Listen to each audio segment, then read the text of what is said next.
Yeah, Yoom's taking a lot of damage, same as Runway. The Runaway, Revitalize, let's keep him alive for just a little bit, but Stormy, once the kill, couldn't find it, and Kesa on top of him, first blood for the jungler of Iran. They do lose Runaway eventually, but Kesa is the one that cashes out with more gold. And so guys can't really stick around for any longer. And that's the opening that we won. Very explosive from both sides. Again, explosive coming in from both sides, and now Momo taking a bit of damage, but small lead for Malaysia because Sakai's was the one that has taken away the beetle, like you said. So just a small advantage. But I feel like as long as Iran as well as Malaysia, they don't extend anything further, it's basically even. Even if you look at the goal lead, there's basically nothing there just yet. The fact that Stormy was not able to go crazy, get a bunch of kills, that's already impressive coming in from Iran. We even saw Enders for a moment got that lane advantage, right? Was able to really bring Momo down low, but he is the Uranus, so he's gonna heal back up, no problem. Runs the Brave Smite. So these chip damage are only going to stop him for so long. You need to call in a gank, and preferably when your Hayabusa is level 4, which he is right now, but unfortunately Turtle has spawned. But Iran, they need to slow it down just a little bit. Okay, now Lucian does have level 4. He has the Yin Yang overturn, so now they can actually fight it up. But as I say that, Kesa, his HP has been dropped down quite a bit, so it looks like both teams, they're not going to be contesting the turtle just yet, making sure that they do their due diligence, get the buff, get your levels in, and then actually contest. Lucian, is if he has a big Yin Yang overturn, Iran could actually win this turtle fight. Because of Sakai's earlier pathing, that means Kesa has an XP advantage, right? Because he gets to get his purple buff, but Sakai is forced to stick around, though Kesa lost more than half his health. Mountain Shocker gets used. The Quad Shadow's also off for Kesa. Black Dragon form to the backline. They gotta make a choice. Two-man Petrify! Into your Yin-Yang overturn. Iran takes out Sakai's, and this should allow Kesa to get the turtle. Not a problem at all. Momo on the run, and they drop the carpet. Runaway, make sure that his team gets out. And this is why we say, this is why the draft coming in from Iran is very scary. And we talk about this before we even started the game. Decisiveness. How decisive can you be in the calls around the turtle, around the Lord? And Iran was decisive. They had the right heroes to actually go straight on to Yi Sun-shin. And Sky's paid for that. Yeah. He died, Malaysia lost the turtle, and now Iran has the advantage in terms of kills, the turtle, and gold. And a lot of times, the game of Mobile Legends is really decided on the most incremental, the most minuscule of things. And we talk about the early rotation from Sakai's, right? That didn't end up paying off, and sure, he got a kill, he stole a beetle away, but he fell behind in experience because he couldn't interact with his purple buff. Iran is now just shy of 1,000 go ahead. They use the turtle bolt, vision reveal. Enders is really absorbing a ton of pressure. He's forced Stormy and Sakai's here, and this is the third time they've done that visit. And Sakai's barely gets out, Runaway's carpet a bit late, and finally Malaysia gets something in return.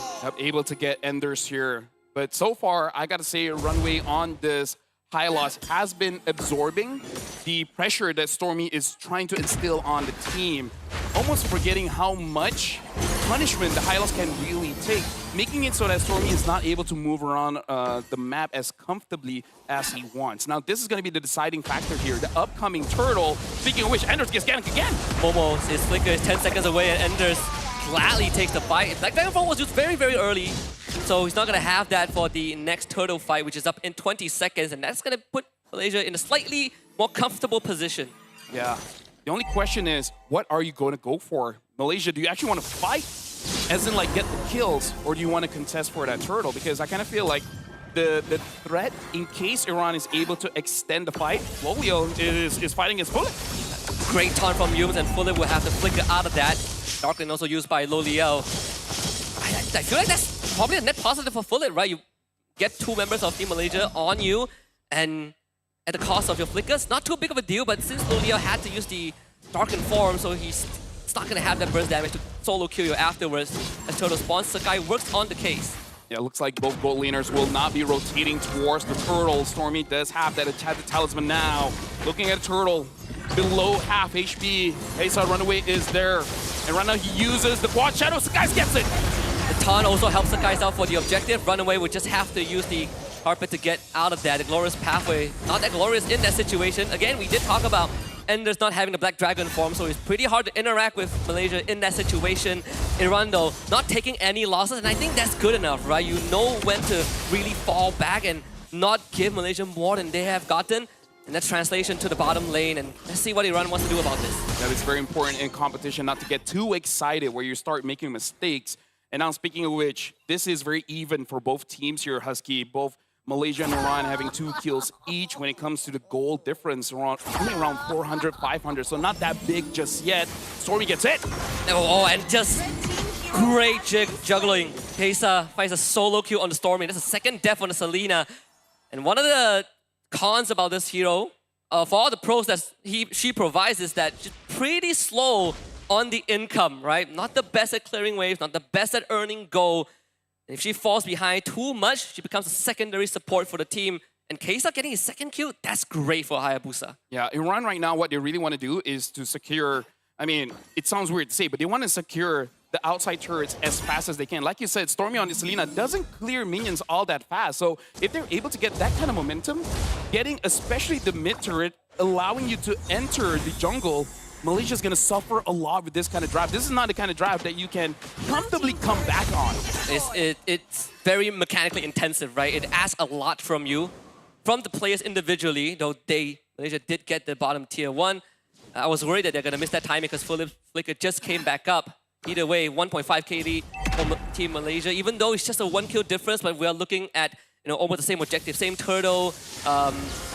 What Malaysia has is just, in terms of getting more objectives, run away, bursted down by Sekais. Yum's gonna eat up damage, the overturn comes through. Yums gets out with the AOG. Malaysia looks to disengage. Black Dragon form from Endless Kesa from the back. Loli Yao flickers away, but not enough to stay alive. And Fulham now gets to do a bit of damage. Sekais though cuts right through them, and Momo shows up. Sekais, can he win this against Fulham? Of course he can with the help of Momo. 4 down on Iran, and Enders is the only one left standing, and he is forced to run.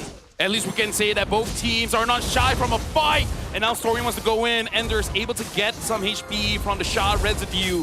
And now Malaysia having 2,000 gold advantage, able to turn things around. And I feel like one of the factors is Enders was not able to fully utilize the Black Dragon form by getting as much people as he wanted with the Furious Dive, as well as he went in with half HP. So I feel like it could have been a lot better coming in from Iran. They forced it out a little bit, but you can see it could definitely have worked out in their favor. And Enders continues to receive pressure from Team Malaysia. They really want that top tier 1 and eventually will get it. And early on, I did say it comes down to the most minute of details. Fulip didn't have Zaman Force in that fight because he used it early on when Yums was putting pressure as they were taking that bottom tier 1. Had he had the Zaman Force, that would have been a win. But maybe Stormy would be the exchange. Just have the flicker though. So Stormy gets out, 3.5 KD for Team Malaysia. And the pressure is now on. Mountain Shocker gets used, mid-wave gets cleared up, but the jungle taken over by Malaysia. At around 8 minutes here, it's really all about resource management because you want to make sure that you get all turtles and looks like AOG doesn't hit anyone. Runaway will forced to hold the front. Abyssal Arrow connects onto Enders. Not a problem there. The damage dealers from Malaysia aren't really in position. But Momo now has the liberty to basically frontline this forever. Black Dragon form gets used. There is the Petrify though. They get the control. Loliel disappears. Team Malaysia now on the run. Momo is going to be that distraction. With Yums holding the front, it shouldn't be hard for Malaysia to back off. But it's definitely a hefty price to pay. Yep, Loliel got caught in a trap where Iran was waiting for anyone to go in. And then again, this is why it's nice to have an on-click stun, where if the Hylo sees you, he's just gonna stun you up. And then as a mage, you don't have a lot of HP, right? You don't need everything from Iran to take it down.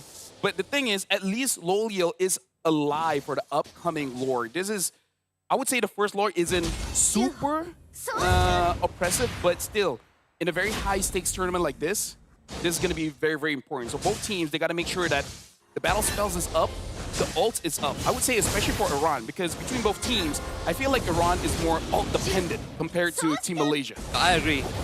So the one thing that they could bank on as well is there are no Purifies on Team Malaysia, so all of your crowd control is going to connect as long as you land them. Run away, though, can't run away from this one.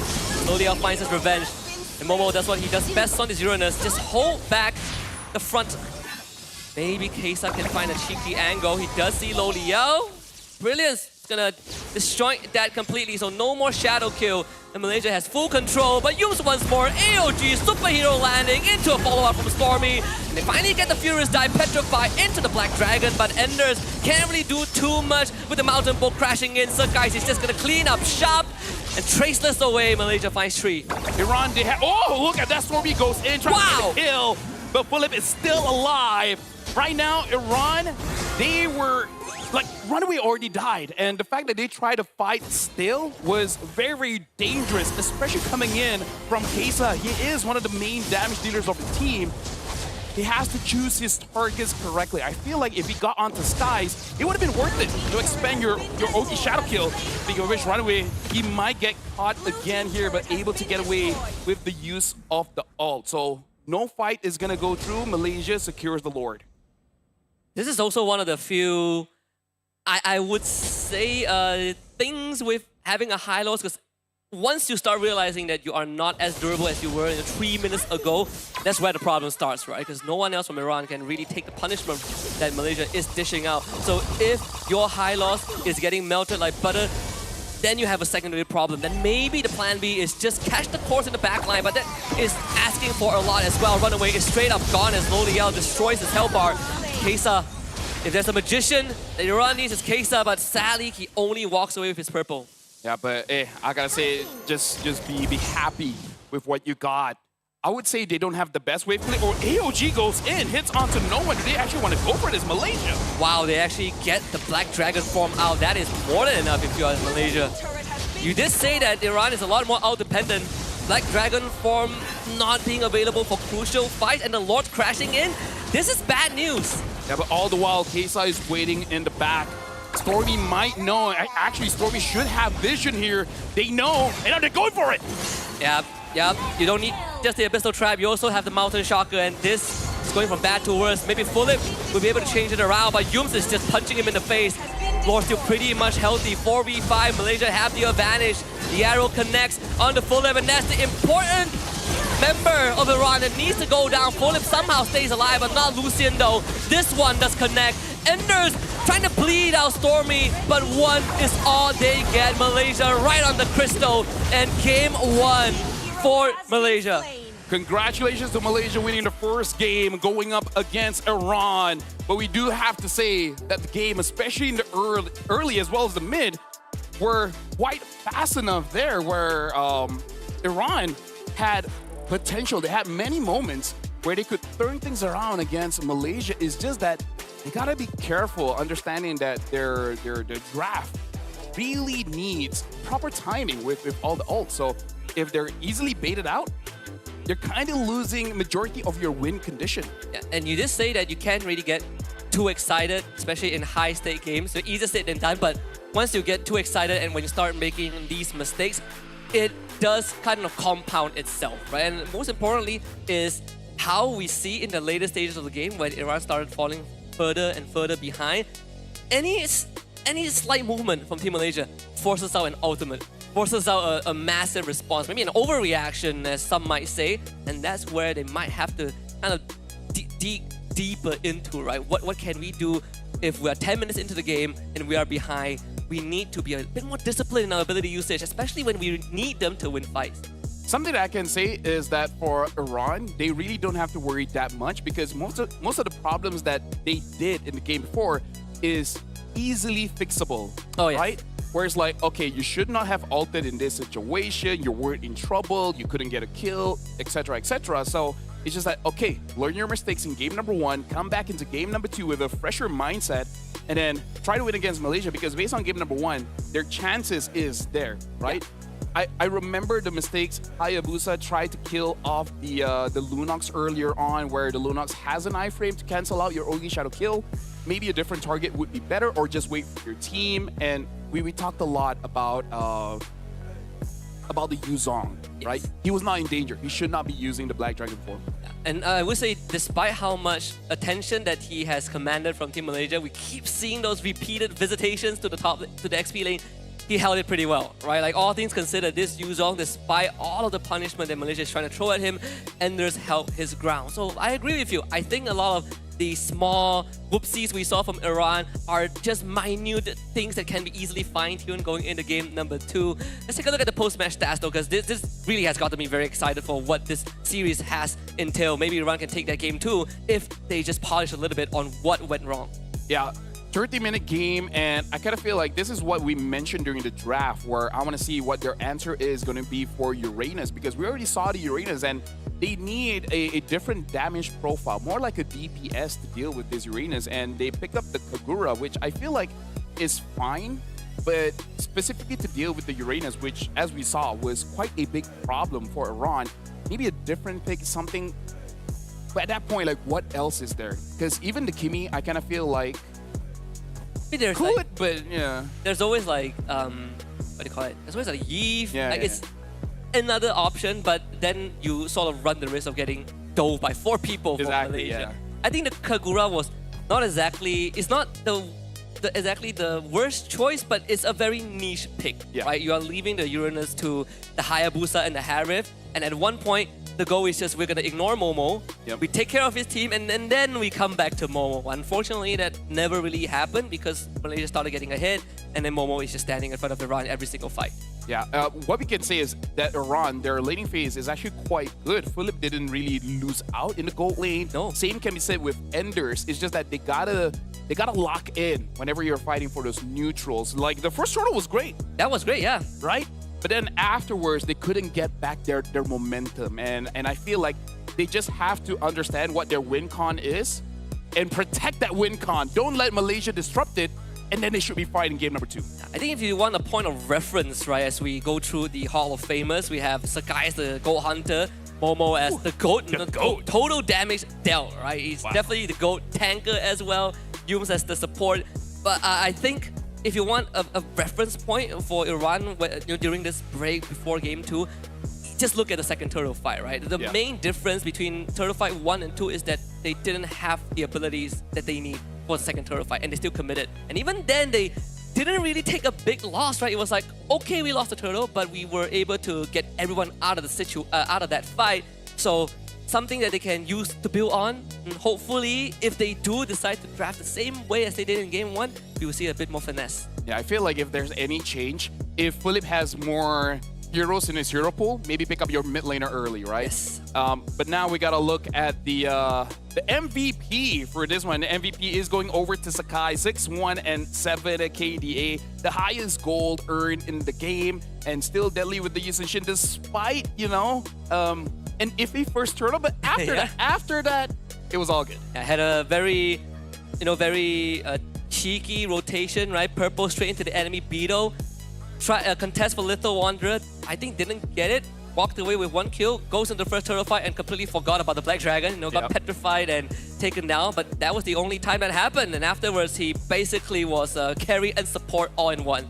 Yeah, and now we got to look at the highlights here to really see like what really went good for both teams, Iran as well as Malaysia. And here we can see a very early skirmisher shows the strength of the mid trio of Iran, that they are tanky enough to deal with the Selena. And so they didn't have any problem dealing with the early aggression. Same as this turtle fight here. And what a big difference when all your abilities are online, executable, and it hits the right targets. It's just that we only saw it once. If we saw it multiple times, it would be a much different game. And you can definitely see this is not, Iran's first rodeo, right? Like, these players definitely have that synergy.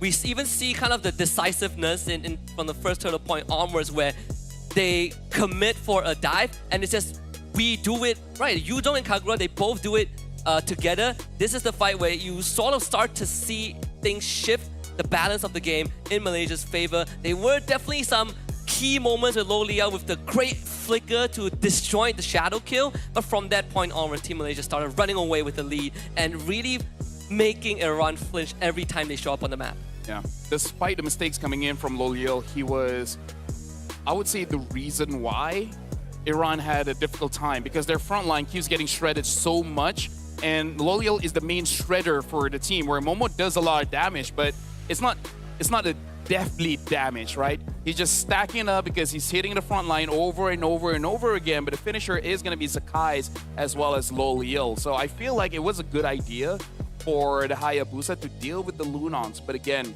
the Lunons has ways to protect herself. So again, just different decisions, and we could have, I don't know, this best of 3 might go all 3 if Iran is able to readjust. If there's one thing that I think was a good note after game 1, is the mid trio from Iran did show some flair as well. Team Malaysia's mid trio definitely a cut above in game 1, but we saw some great moments, right? Yep. We kind of saw the ideation behind the movements. and the draft and how they were able to execute the early phase. And then it comes the tough part, right? Once you get that lead, what do you do with it? How do you keep stepping on the gas? Something that is going to take a while to figure out, but we see the foundations there for Team Iran. I feel like just another one that could really take their gameplay above and beyond if Philip is able to join the team fight just a little bit earlier, and again choosing when to use the ult, because I feel like if he saved his Zaman Force when it's confirmed that he can get a kill, I feel like it could have been much better. But now we're going into game number 2 here. Malaysia, that was not the cleanest of wins. What do you think that Malaysia really has to do to make sure that they are in a championship spot, that they can defend their title from 2024? Ooh, well, that's a tough question after that game. That's why I asked the questions.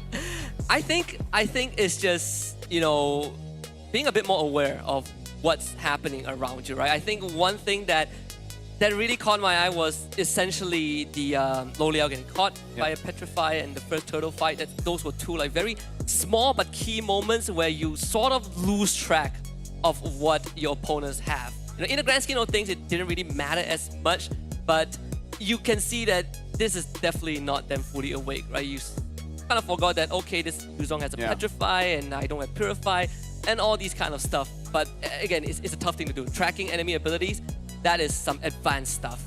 Yeah, but again, this is a great way to open up WEC25, the open division here for MLBB, where Iran going up against Malaysia. Malaysia is the defending champs. Even though, yes, it ended in 13 minutes, but in those 13 minutes, quite a lot of things happen in the game. So personally for me, for Malaysia, like I said, there's not too many issues there, but at the same time, I feel like they gotta be aware of the weaknesses of the strat, because Sakai is going in for that Beetle, him being level 4, the Hayabusa being level 5. I feel like even if you still secure the turtle, there's a very high likelihood that someone will die, and I kind of feel like you gotta clean that up. Like dying in the first 5 to 6 minutes doesn't seem that big of a deal because you respond very fast, but I feel like for damage dealers, that's gonna cause a big gap. I think thankfully it's flying clouds, right? So there's like there's like a fail safe, sort of a fail safe.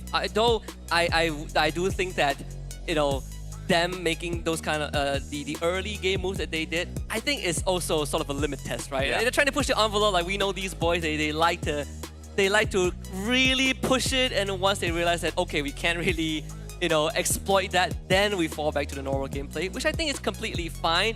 Though the Game 1 draft also showed us something where having Hylos as your only tank is not enough at this point. Especially if you have seen the Shredder from the enemy side, that Lunox, because I think the Hylos came 4th and 5th. Yes, something that after you see the Lunox tree. Yes, so maybe that is also something that can be considered. Yeah, but then comes to the question, what other heroes can he use? Because in those situations where you have a Shredder on the opposing side, you want something with more mobility, something like a catch hero, a Kalia, a Cho. We even saw in the women's match earlier that there was a Kaja as well. Not saying that Kaja is on the top of the standings of being picked as a catcher, but a hero like Cho would have helped Iran out quite a lot in the in that fight particularly. It would have, but it also would have sort of changed the way that they approach the game, right? Which I think makes it harder to play. You don't have the enabler, sadly. You know, Cho can't just walk up and be like, hey guys, I'm gonna start a fight now. He has to be sneaky. So very minute details that can really tip the scales. Let's see how that draft that's gonna be coming up in a bit for game 2. It's gonna pan out. We've gotten a good taste of what Team Iran is bringing to the table in terms of meta, fast, aggressive, very individualistic, you know, in terms of mechanics, and let's see if they can kind of fold it together slightly better.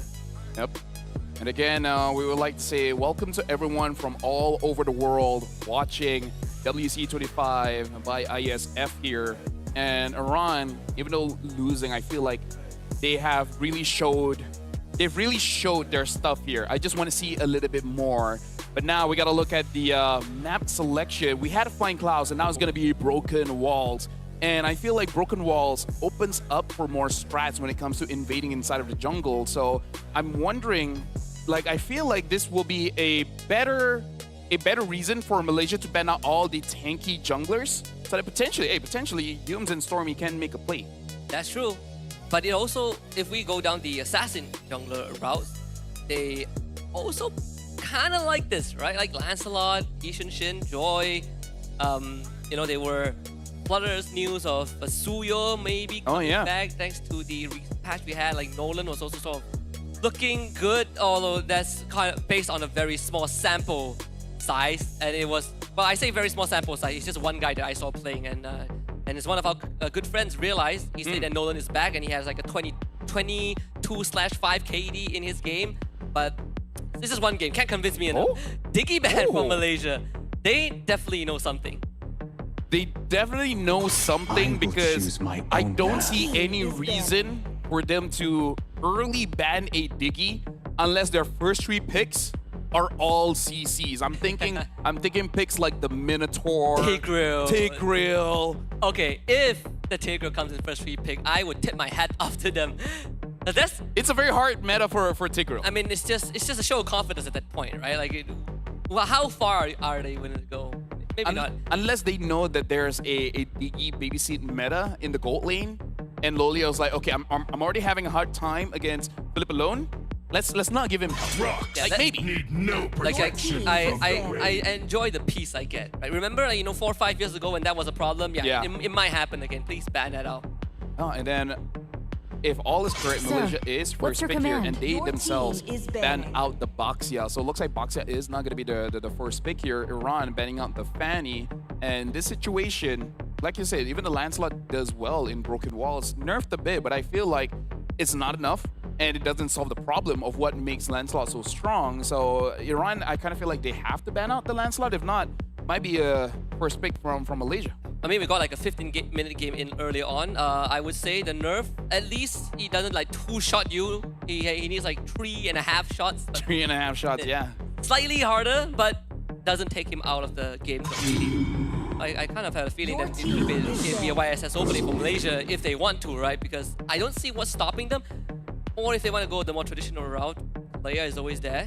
So it hasn't really been the first choice for our boy Yums. Gatot is the more safer, more generic option now. Yeah, and now the Uranus gets banned as well, making sure that Iran doesn't get it. And a hero that has been adjusted, Hilda as well, in Broken Walls, does quite well and quite flexible as a first pick, able to put in Rome or in the EXP. It's just the Diggy is that makes me think, what is going to be the first pick here? Yeah, or is a big brain move, right? Yeah. Or it's nothing. It's just a feint. You confuse everyone else. You make Iran think like they're gonna go for 5 crowd control, and all of a sudden there's none. You make everyone else overthink it when the basis behind it is just.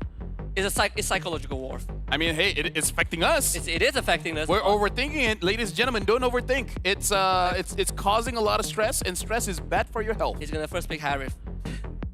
First pick Harith. All I'll say is, give me Harith. All right. Well, they're taking their time here, right? They're taking their time.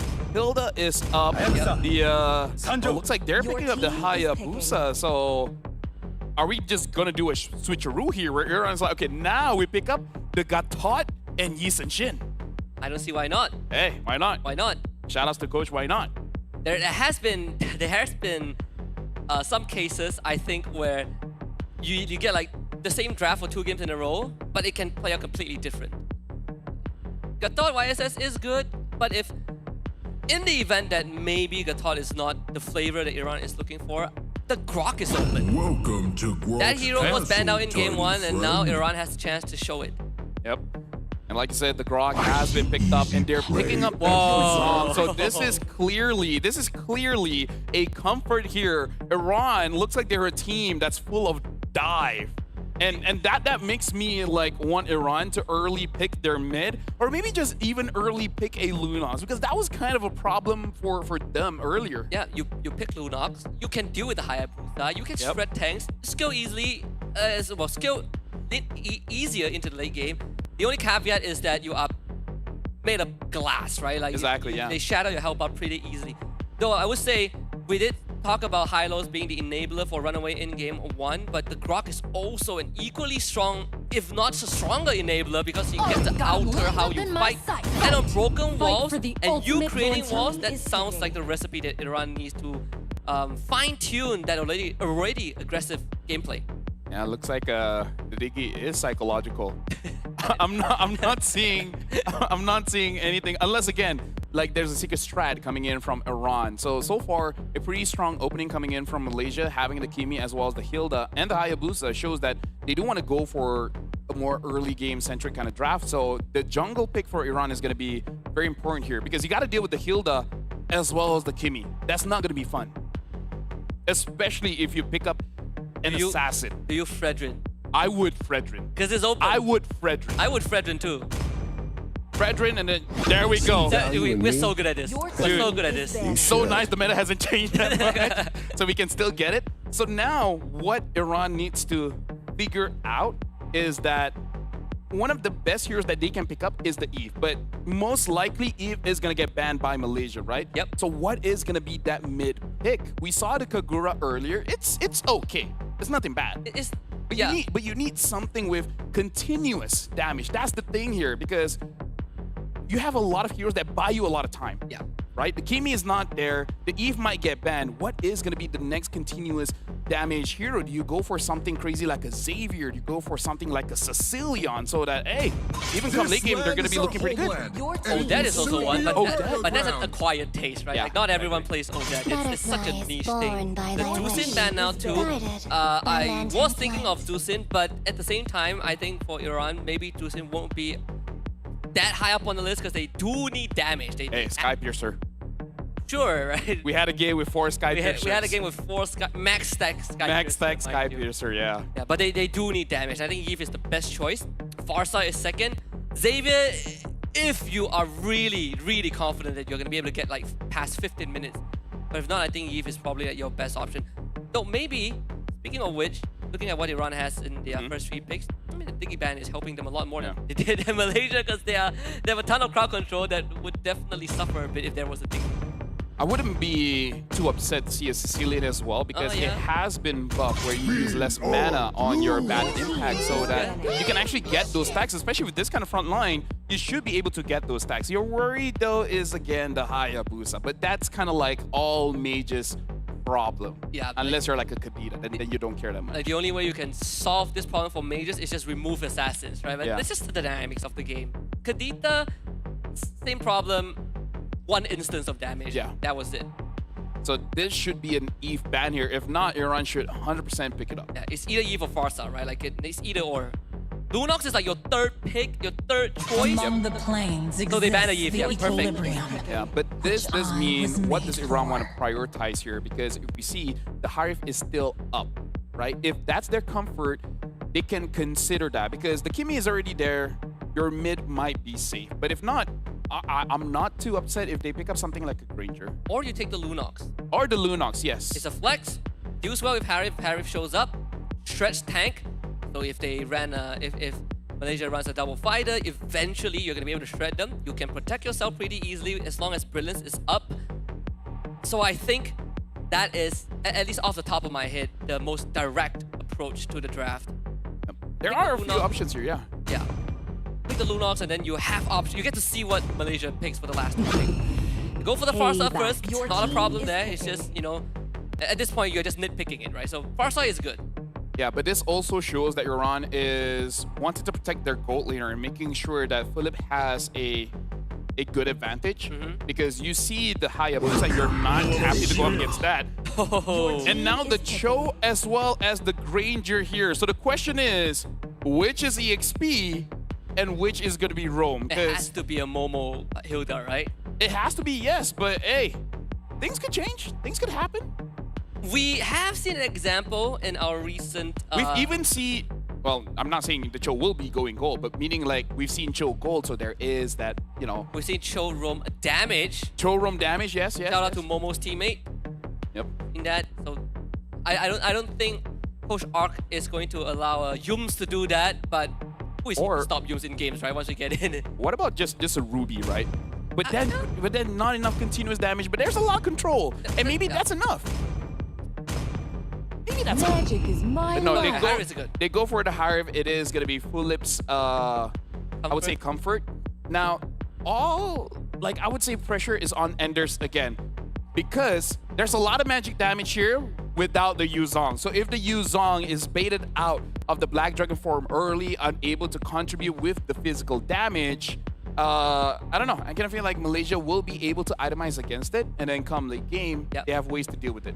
Well, on the negative side is that he flinches easily, presses the Black Dragon form very, very fast. Yep. But the other way to look at it is that he has great reaction time. He reacts to situations Yep. on the drop of the dime.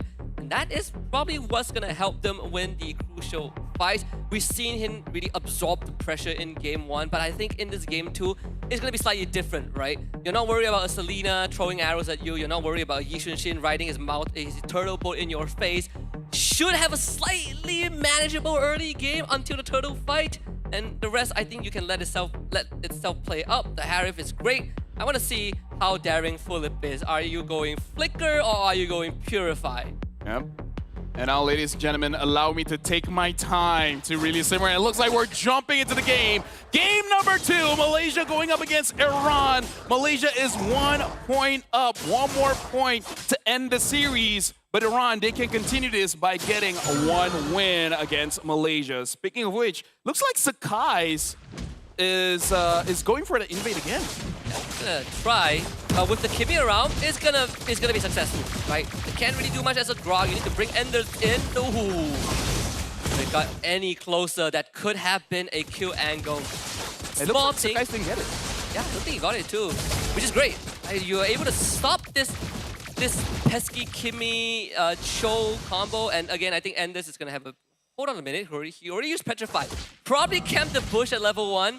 To pressure Momo. Maybe that's what he did in game 1-2 against the Uranus. So, small thing, 30 seconds until he comes back up. Yeah, and now it's just the start of the game, but we already see a lot of interactions coming in from both teams. It looks like Malaysia, they are going to go for this strat where they try to get Sakai's ahead just a little bit. And now Runaway, looks like he has completed his boots. The Rapid Boots able to move around the map and having quite good sustain here. And now they want to go for Runaway.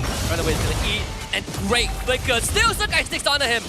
The last take of the Shadow kill, first blood for Sakai. I mean, here's the thing. It's either going to be Runaway or Lucian. I kind of feel like in that situation, Runaway just bite the bullet. Speaking of which, Kais! Petrify back up and a punish. Great stuff from Iran. Exactly the same thing we saw from game 1. Now, no Petrify. There is the Black Dragon from no case. Very early on Praise of Trap. But Enders goes to work and the rest of his team is here. They've got to figure out. Great wall. Momo down. Iran with the first turtle of game 2. Something that we can say for sure is that Iran knows how to do first turtle. Yes. Right now we just got to see the continuation, and Lolio got a 1v1 against Philip here. It looks like Stormy was able to save the purple buff by taking it for himself. Sakai's kind of a bad start here for Hayabusa, and looks like Iran is going to make sure that it gets worse. Let's see, Kesa able to get the golem, and Runaway doing a fantastic job at keeping Yums at bay. Now they gotta maybe try and help Philip up in the bottom lane, kind of free him from the pressure. Just a couple of bad trades early on in the early game that allow Doliao to get the kill. Not to mention that Philip is running a Purify, so escaping the Death Sonata from Ranger is not the easiest thing to do.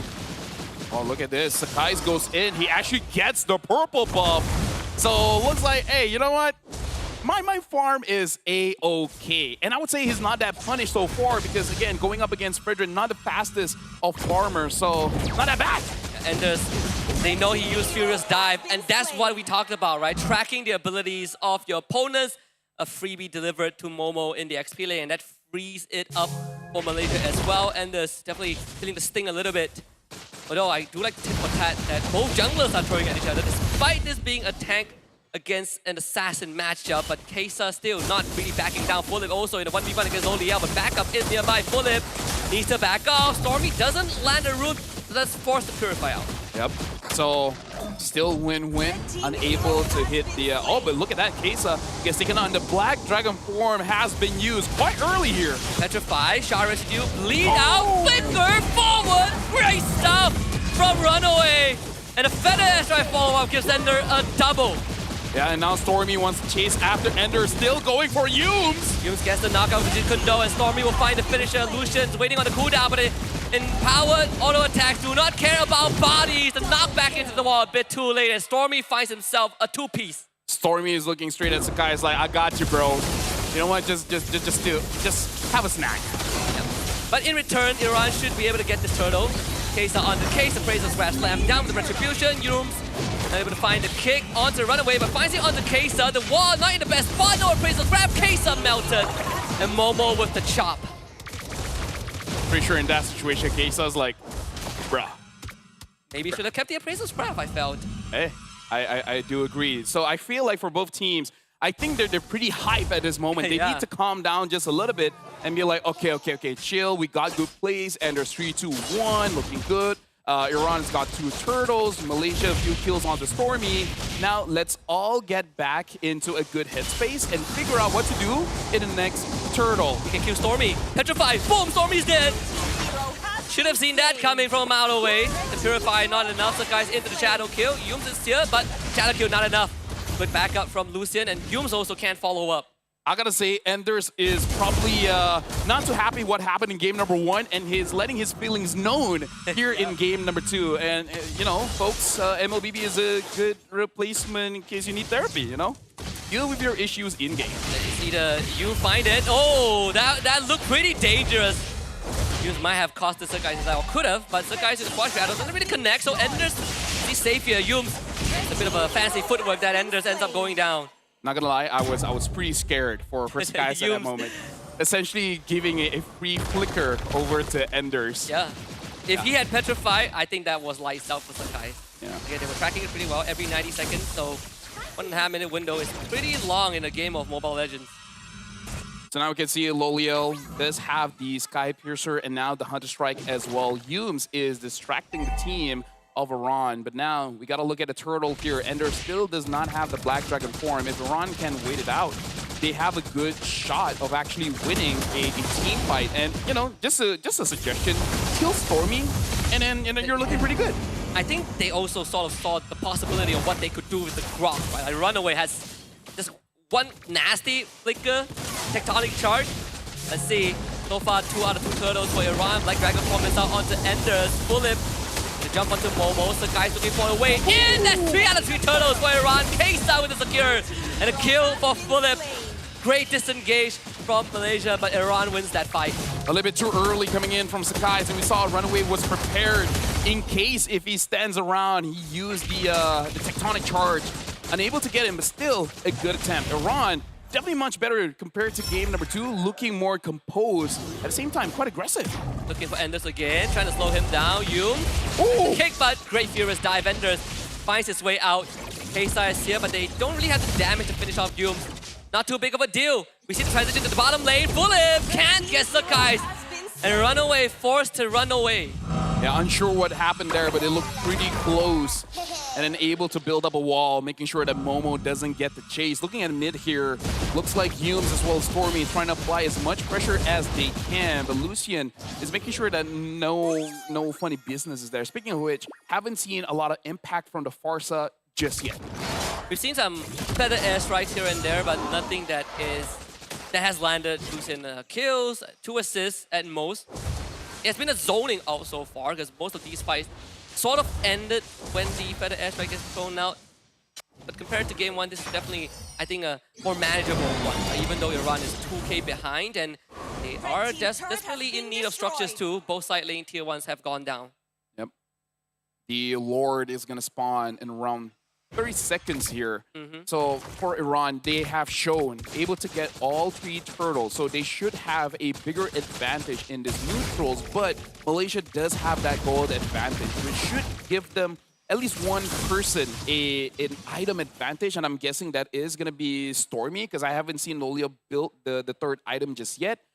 Stormy is the big game changer here for Malaysia. So they just got to protect him. The moment he dies, that's probably a bad situation unless Lolio can get a triple kill. Then, hey, maybe things can be different.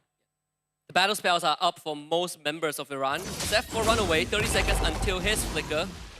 Gonna try and deal with the mid wave, and Iran has priority over the Lord too. Frederick, not a problem. Muse finds the key. Oh, a tectonic charge responds, run away. Not able to save his team, though. Sadly, Ender still ends up going down. And that's a double kill for Sakai's killing spree for Lo Liao. You did see the effort from Runaway, but unfortunately, Malaysia played that better. 4 bodies.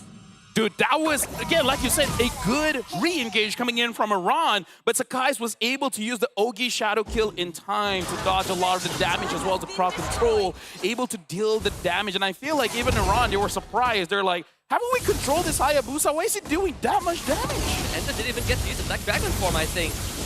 Petrify also didn't do much. And by the way, that was an entire team fight underneath the mid-tier 1. And Malaysia got out with 0 casualties, 4 kills, and a Lord to boot. The exact same timing as game number 1. And now they're going to try to run away with the game if they can. They did end game 1 with the very first Lord itself. I don't think that will be the case for game 2, but they definitely have pulled ahead. Something Iran has to keep track is the Sky Piercer stack, because Lo Liao has at least 2 here, or 20 stacks, because he got a double kill in mid just now.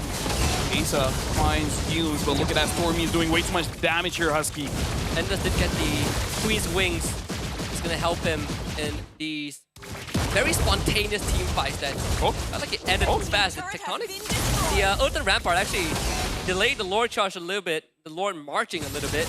I know you can delay, I didn't know he would turn back. Scared to run away. I'd be scared if I had hey, you know what? Fair. Rock standing in front of me. Chad, have you guys seen Lord do a U-turn? I've seen him go through the jungle, yes.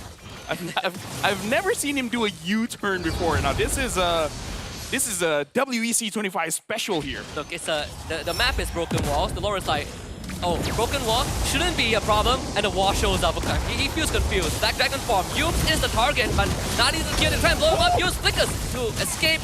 Now Momo comes in, drops the axe onto Fulip. He purifies out of it. Sunkais doesn't get the roll. Fulip should be able to get out of this, but Lo Liao finds the execution, and Sunkais will claim Lucian instead. Fulip ends up going down regardless, and Sunkais stuck the shadow onto him somehow off screen.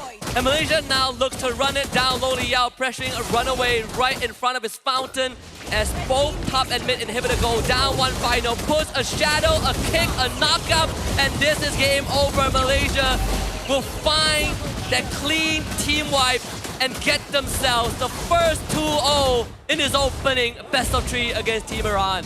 Well, we did say that game number 1, they ended in 30 minutes. You said that was not going to happen. And this time you are correct. They're ending it in about 12 minutes. Congratulations to Malaysia opening up WEC MLBB Open Division with a clean 2-0 going up against Iran. But I feel like for the other teams, they gotta be careful because Iran is here to play, and I'm guessing after facing Malaysia, they have learned quite a lot. Yeah, I mean the grouping isn't exactly the most forgiving one for some of these teams, and having to face the defending champions definitely puts that extra pressure. But I think, you know, if I have some words for the Team Iran players, don't let this beat you down. It's a learning experience. And I, for one, am impressed with what they have shown us, right? There's a chance for them to make it through to the top 8. Let's see what Rose and the rest of Team Malaysia have to say after the 2-0 victory. The home ground heroes are definitely having an amazing day today as Team Malaysia clinches another clean sweep for them on the opening of the WEC25. And right now from Team Malaysia, I am with Momo and Sakais. Hi boys, how are you? Good. Good. Momo, I know it's been a while since your last appearance in the international scene. How are you feeling to be back? Feeling good sebab dapat main international lagi. He said he's feeling good because he got to play in another international stages. Let's have a little bit of fun. Since you guys are technically the hometown representative, right? And we have so many delegates and players from all around the world. As a Malaysian, and you know, a lot of people say that Malaysia is a melting pot of culture, what do you recommend that our guests eat in Malaysia? I think you guys can try nasi lemak because the one is the best at Malaysia. Nasi lemak. Nasi lemak what? Chicken? Nasi lemak ayam goreng. Nasi lemak ayam goreng. So technically, nasi lemak fried chicken. What about you, Sakais? What would you recommend our visitors try?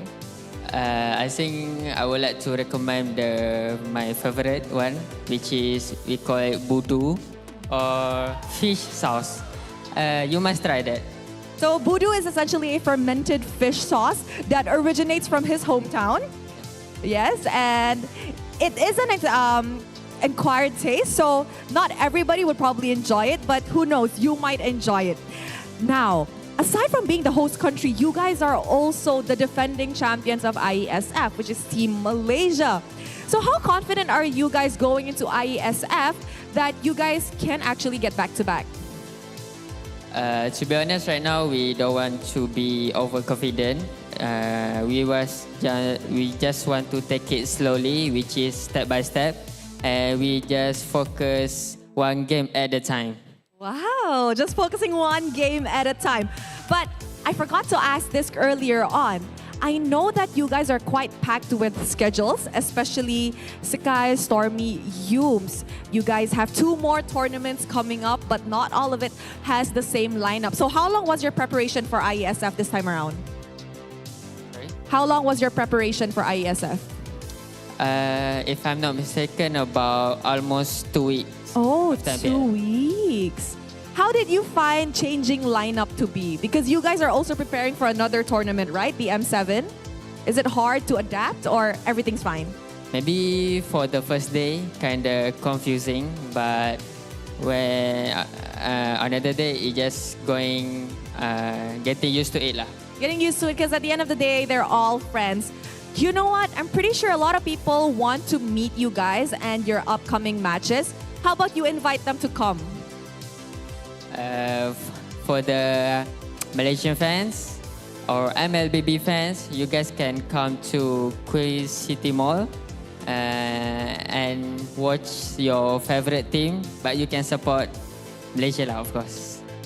Thank you very much, Team Malaysia. And once again, congratulations on that clean sweep.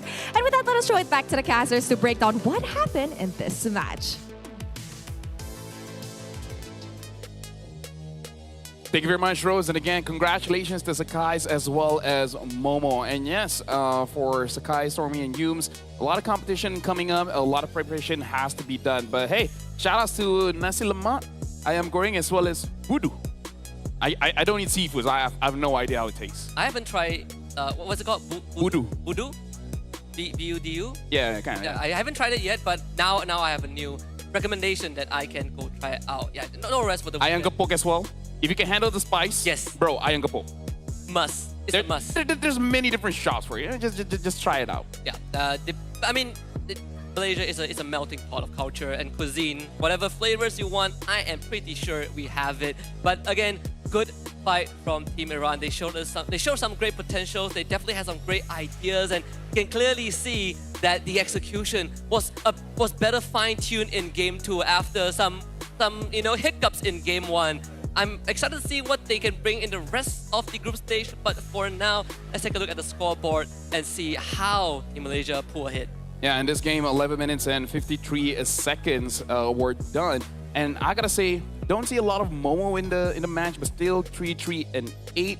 Stormy really showed up on this. Kimi showing that even though Muntan's desire was to lessen the early game pressure, hey, looks like it's not enough. The Kimi was doing quite a lot in the early game. Sometimes you gotta nerf the player instead. Yeah. Hey, maybe give him like a match ban, and then we'll see. By the way, people in chat are like, why no bakso, man? Because it's, I mean, There's, like you said, there's a lot of food here. There's a lot of food here, you know? Like, big... okay, so to people asking about it, I actually love bakso. Yeah. My first experience was, I didn't know that the green chili was inside the meatball. So imagine my horror when I bit down. In a good way. I love spicy food, but it caught me off guard. Shout out to bakso lovers. I love you guys. Yep. Speaking of which, someone said, it's a good thing they didn't say ayam gepuk. Well, too late. Either ways, these are the itemization, and now we gotta move on and talk about the Hall of Famers here. Stormy was the support, but he's also the GOAT. He's able to help his team out and still do a lot of damage. I mean, He's my boy. Team Malaysia players. Team Malaysia players is like, it's a given, right? We know they're gonna play well, but I gotta shout out to Runaway, dude. This Grok is something else. I love me a good Grok player. Sure, they didn't win this game against Team Malaysia, I'm a but good Grok player. there were certain moments. That's why I love you. Hey. But there were certain moments that Runaway had some great tectonic charts. The Earthen Rampart, the way that he manipulates the terrain in team fights, and the way that he was able to, a couple of times, stop Yums from coming in with the Jeet Kune Do with just the mighty swing. Very well timed, and that requires a lot of finesse, and I think Runaway has that.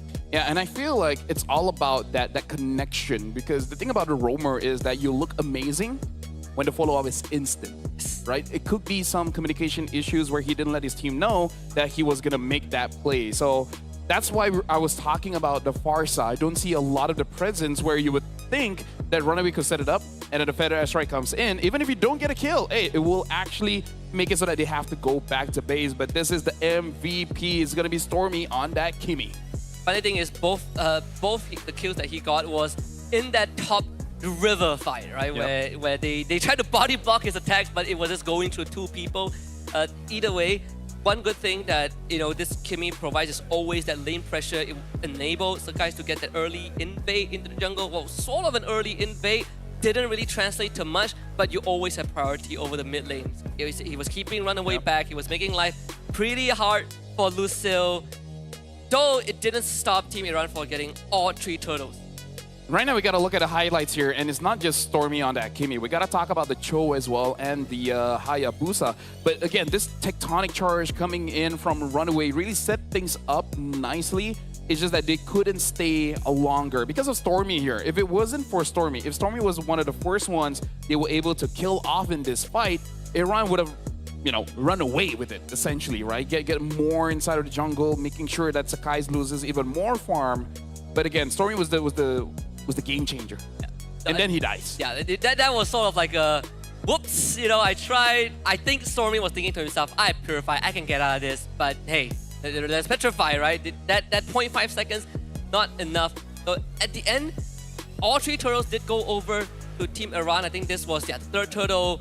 And we even saw, like, in these objective fights, on paper, it was Iran that won out. This was what shocked me, because I honestly thought it would have been an even trade, but it ended up being 4-0 in favor of Malaysia. Looking back at that, the reason why Malaysia won was that the moment the tectonic charge hits, everyone was basically outside of damage range. So everyone was able to get out, including Sakai's. And then while the Feder airstrike was channeling, Sakai's went back in, and at that point, basically maximum damage. He already has the shuriken stacks on the opponents. So it's about Malaysia as well, understanding the threat that a tectonic charge can come in. So position yourself in a way that you don't get punished. So they weren't punished. Yeah, I think that was the best chance for Iran to really drag the game back into their control. Didn't happen. Congratulations again to Malaysia for taking their first best of 3 in the Open division 2-0. But Team Iran has shown us some great promises, and it got me excited for the rest of the group stage. Yeah, and this is what we want to see whenever we watch an international tournament, is that for every country sending their best representative and showing up. They look pretty strong. We do have one more match after this. Indonesia will be playing, so we do have to see how they're really going to perform here, because in their previous MPL, Team Liquid didn't perform all that well until the end of the regular season. So really hoping the break that they had between that and now makes it so that they are a contender here in the WEC25. I mean, they were, I think, close to a podium last year as well, right? We're talking about, we have the defending champions, but the runner-up didn't make it. And then Team Indonesia, even during the qualifiers, they didn't look the cleanest, right? There were certain moments where you look at Team Indonesia and you think to yourself, are they going to make it through? And now that they are here with a roster that we know have been on the biggest stage, have lifted some of the heaviest trophies, this is their chance to make a statement, and it starts with WEC. I like that reading the comments. Whatever food we suggested, they're like, no, it's from here, it's from there, it's from here, it's from there. That's what it means to be in Malaysia. Melting pot. Everything is here. And you know what they say? Italian, French, Chinese, Indonesian, Indian. Everything is here. No matter where it's from, it goes into your tummy. Facts. And then you enjoy it. And then you take it out. Yes, and it's a cycle, right? But if you enjoy the food, and I appreciate it. Recently I had a friend from Indonesia who gifted me 19 different flavors. Shout out to Indonesia. 19 of Indomie. 19 different flavors. He wanted to give me 20, but he actually bought a duplicate, but 19 is a lot. See, you are great. 19 is a lot. I haven't tried a single one yet. I should. I mean, you just I'm keeping it for special occasions. I love ramen. I Not Malaysia, but hey, ramen's great. ramen is great. We have everything here. I think if you have not had a chance to visit here, you should. We can't get. I can't personally be a tour guide, but I can give you recommendations. And dude, it's usually Rose. Is what? It's usually Rose. Rose usually, yeah. Rose is the one that brings you here and there. She's the real foodie. She knows shops that I don't even know exist. Yes. She's like, okay, you go to this street here at the back. There's gonna be one tent there. That's where you get the pisang goreng. And I'm like, yes. how do you know that? You look at that tree, right? You count the branches, right? By the fourth branch underneath it, 2 inches to the right. Shout out Rose. Great stand. You know what I get upset with? Yes. She's a foodie and she looks like that. I look like this. It's not fair. It's not fair. Life isn't fair. Bruh. Either ways, that is the end of the first match here of Malaysia going up against Iran. Again, congratulations to Malaysia. But again, in this group, we were saying that it's pretty tough. One of the other notable countries here is Turkey. Turkey, yeah. Where in the previous tournaments, they're known as Aurora. And, you know, legendary players like Rosa being in the mid. I do not envy anyone being in this group, including Malaysia. If there's one competitor that really scares us, it's definitely Turkey. But we don't face them today. It's an inevitability. But hey, we get out to a good start. I think for Team Iran, it's also something that they have to do some research on as well, because this is a tough group to be in. Well, with that being said, we're going for a break. But again, after this, we do have one more match. So again, thank you very much, Husky. Make sure you guys don't go anywhere, because after we come back to the break, we're going to go for more WEC25 action.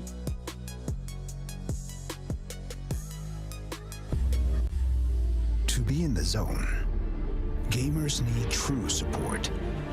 One that's in sync with your body at every angle. To be in the zone, gamers need true support. One that's in sync with your body at every angle. Takes your weight without pressure. Fully adjustable to cradle your spine and adapts as you shift in your seat. True ergonomic alignment to achieve your perfect gaming form.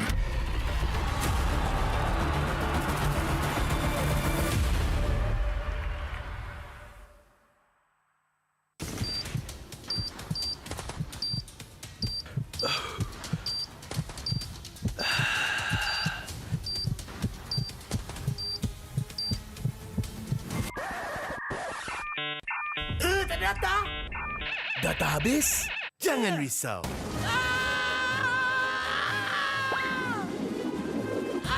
Tukar ke Red One Mobile untuk data pantas 5G Extra. Nak peran data telefon? Red One Mobile kan ada.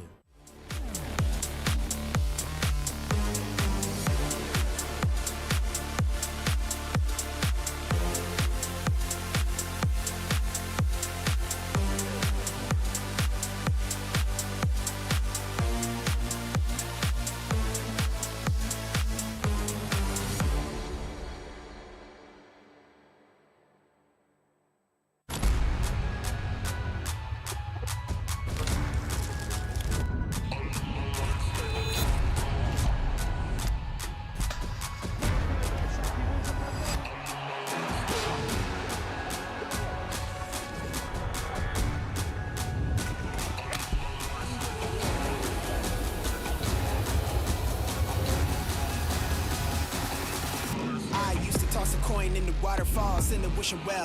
Now I get plenty coin, I'm self-made. You ain't gotta wish me well. You ain't like me then, but I guess it's past tense, cause you tapped in. You was never who you said. I see the facade when looking, it really be that you could tell. My guard up, I ain't taking L's. If it's not in my favor, won't sign a deal. I got the royalty in the mail. I got authority in the field. Take a look in my iris. I be precise with the timing. I move on a touch that's the high risk. I never know where my mind went.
Haiku.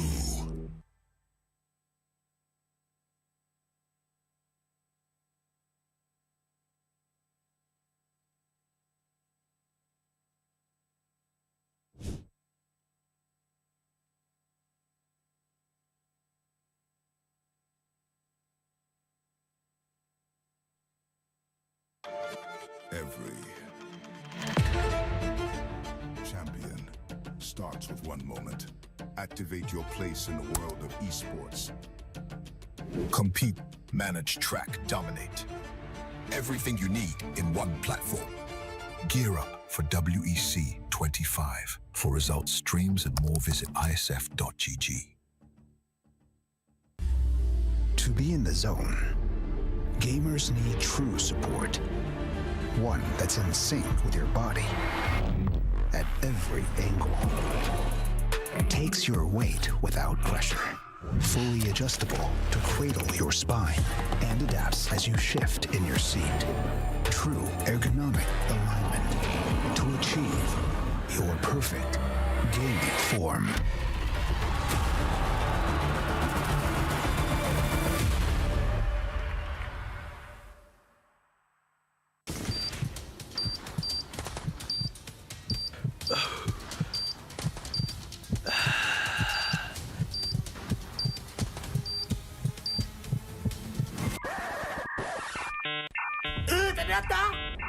Data habis? Jangan risau.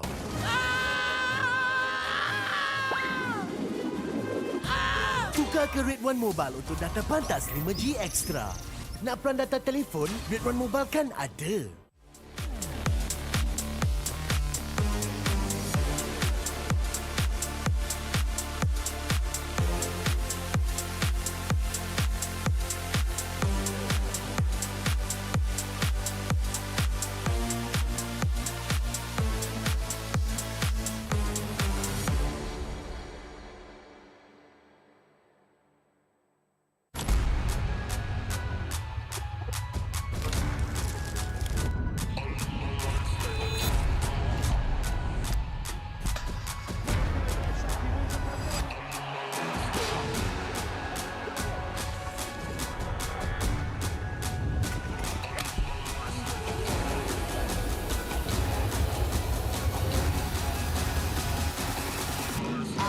Toss a coin in the waterfalls in the wishing well. Now I get plenty coin, I'm self-made. You ain't gotta wish me well. You ain't like me then, but I guess it's past tense, cause you tapped in. You was never who you said. I see the facade when looking at really me. That you can tell my guard up. I ain't taking L's. If it's not in my favor, won't sign a deal. I got the royalty in the mill. I got authority in the field. Take a look in my iris. I be precise with the timing. I move on a touch like the high risk. I never know where my mind went.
Every champion starts with one moment. Activate your place in the world of esports. Compete, manage, track, dominate. Everything you need in one platform. Gear up for WEC25. For results, streams, and more, visit iesf.gg. To be in the zone, gamers need true support. One that's in sync with your body at every angle. Takes your weight without pressure. Fully adjustable to cradle your spine and adapts as you shift in your seat. True ergonomic alignment to achieve your perfect gaming form.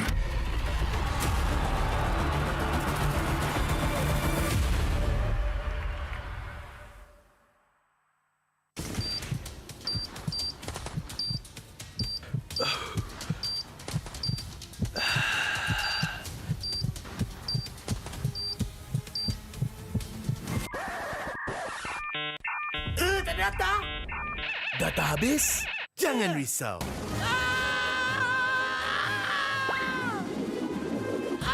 Tukar ke Red One Mobile untuk data pantas 5G Extra. Nak peran data telefon, Red One Mobile kan ada.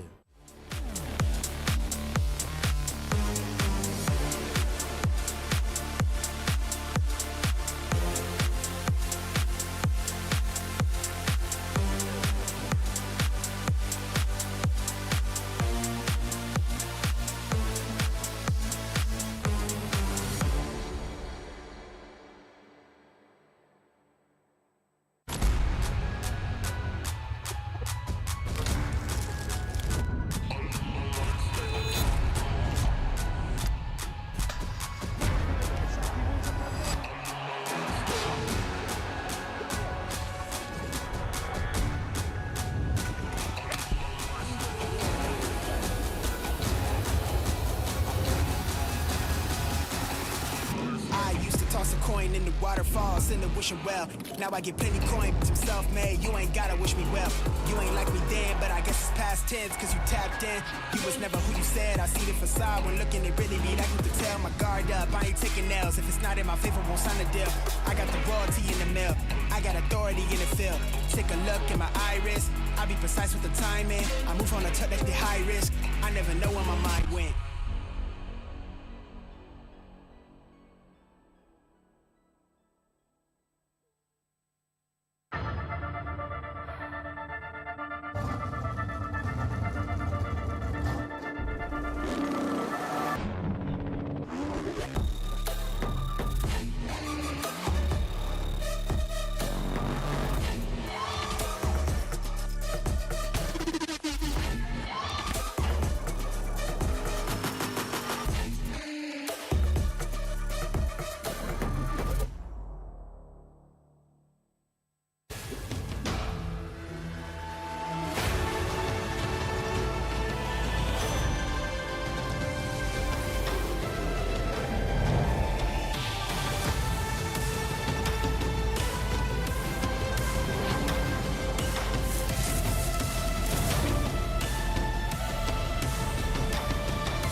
Every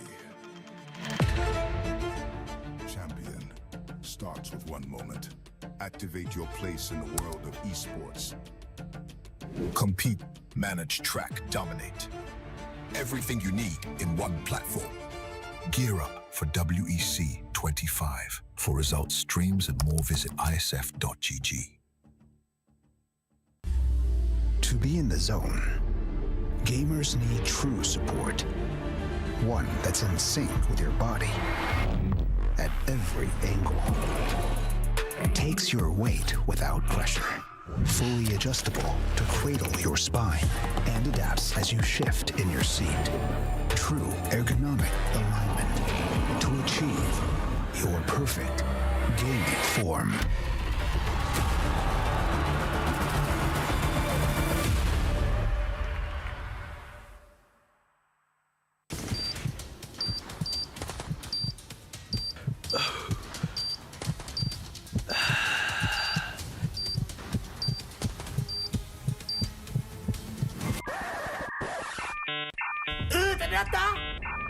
Data habis?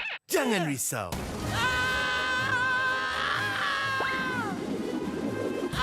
Tukar ke Red One Mobile untuk data pantas 5G Extra. Nak peran data telefon, Red One Mobile kan ada.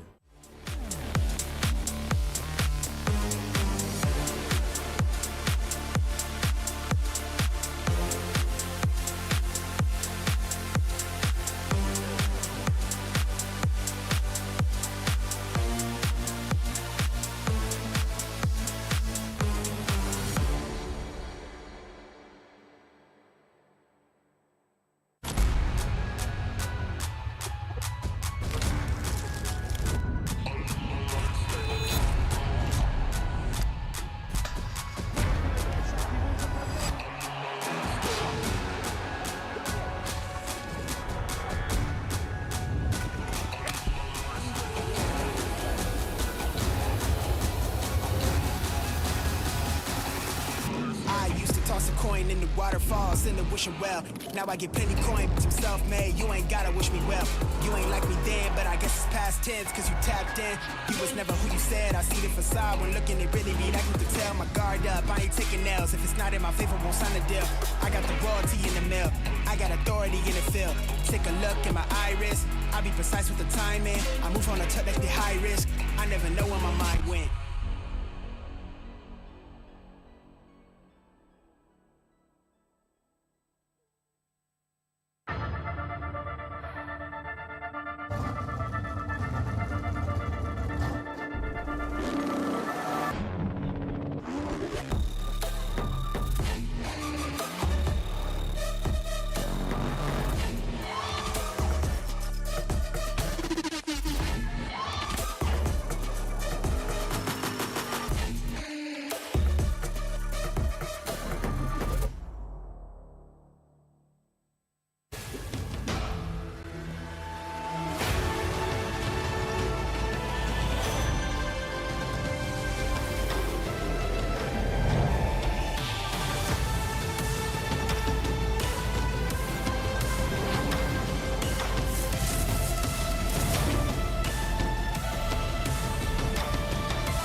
Every champion starts with one moment. Activate your place in the world of esports. Compete, manage, track, dominate. Everything you need in one platform. Gear up for WEC25. For results, streams, and more, visit iesf.gg. To be in the zone, gamers need true support. One that's in sync with your body at every angle. Takes your weight without pressure. Fully adjustable to cradle your spine and adapts as you shift in your seat. True ergonomic alignment to achieve your perfect gaming form.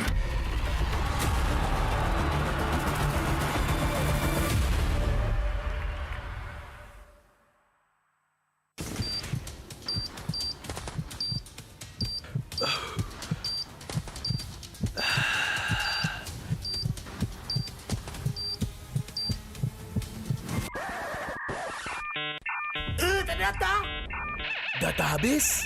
Jangan risau.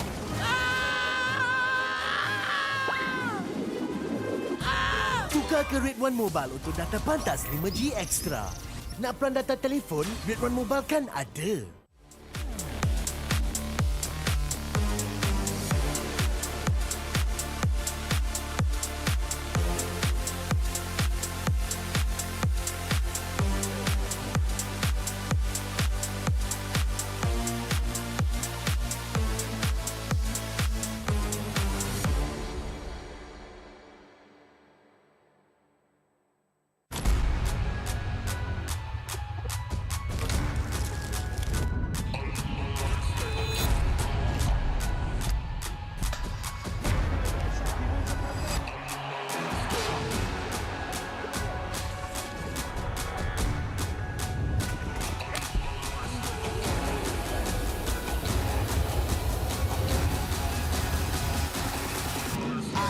toss a coin in the waterfalls in the wishing well. Now I get plenty coin, but I'm self-made. You ain't gotta wish me well. You ain't like me then, but I guess it's past tense, cause you tapped in. You was never who you said. I see the facade when looking at really me. That you could tell my guard up. I ain't taking nails. If it's not in my favor, won't sign a deal. I got the royalty in the mill. I got authority in the field. Take a look in my iris. I be precise with the timing. I move on a touch that's the high risk. I never know where my mind went.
Every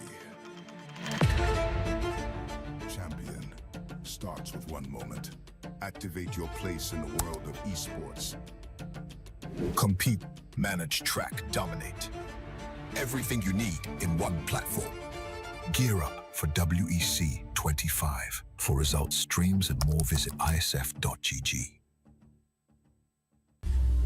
To be in the zone, gamers need true support. One that's in sync with your body at every angle. Takes your weight without pressure. Fully adjustable to cradle your spine and adapts as you shift in your seat. True ergonomic alignment to achieve your perfect gaming form.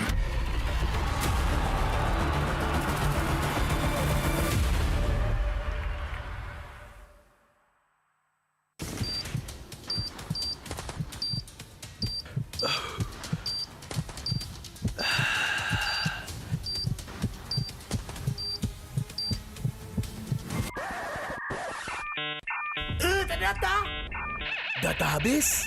Jangan risau.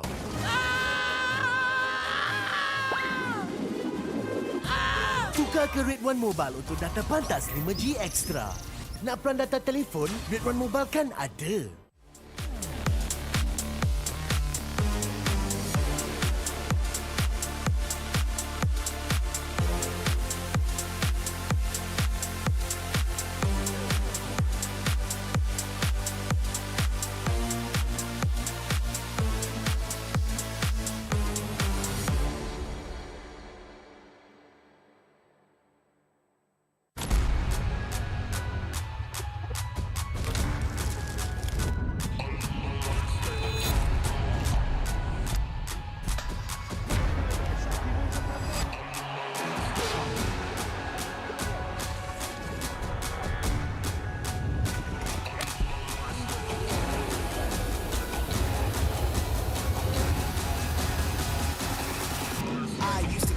In the waterfalls in the wishing well.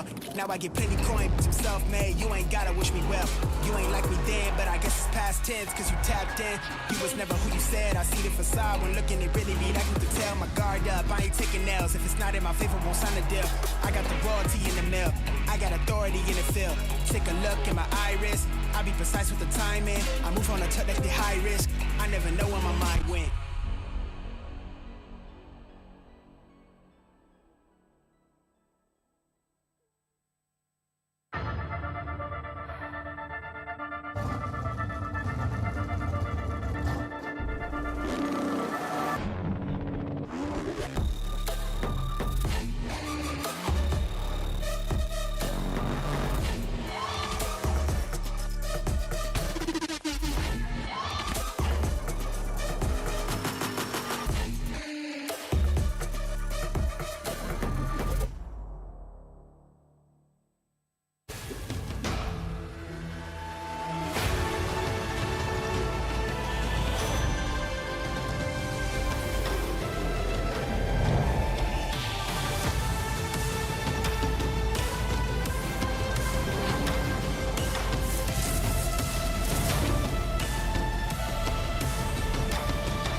Haiku.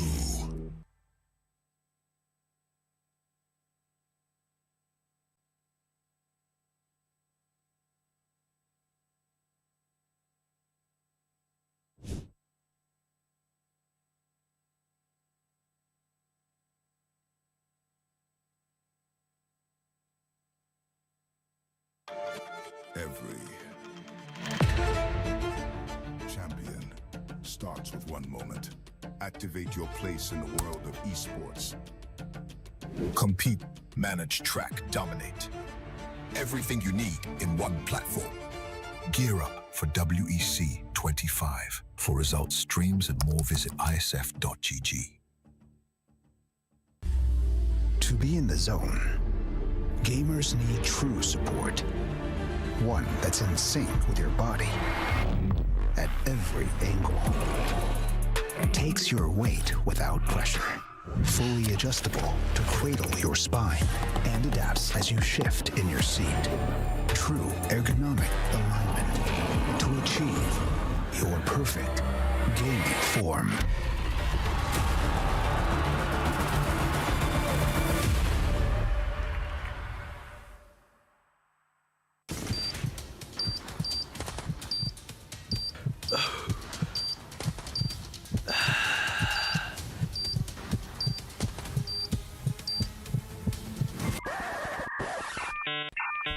Data?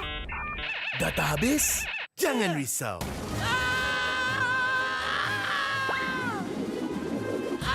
Tukar ke Red One Mobile untuk data pantas 5G Extra.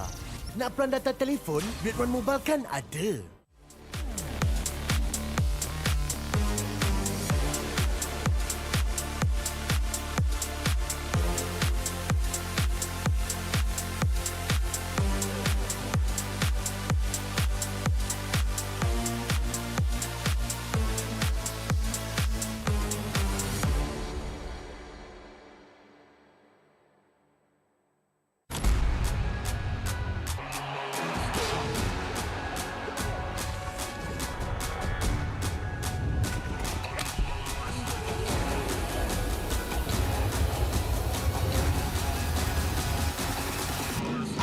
Toss a coin in the waterfalls in the wishing well. Now I get plenty coin, I'm self-made. You ain't gotta wish me well. You ain't like me then, but I guess it's past tense, cause you tapped in. You was never who you said. I see the facade when looking at really me. That you can tell my guard up. I ain't taking L's. If it's not in my favor, won't sign a deal. I got the royalty in the mill. I got authority in the field. Take a look in my iris. I be precise with the timing. I move on a touch that's the high risk. I never know where my mind went.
Every champion starts with one moment. Activate your place to achieve your perfect gaming form.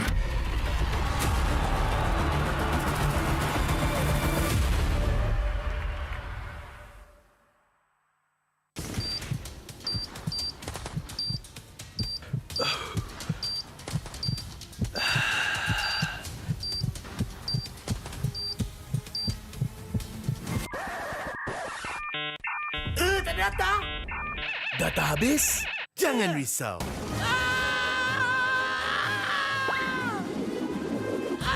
Tukar ke Red One Mobile untuk data pantas 5G Extra. Nak peran data telefon, Red One Mobile kan ada.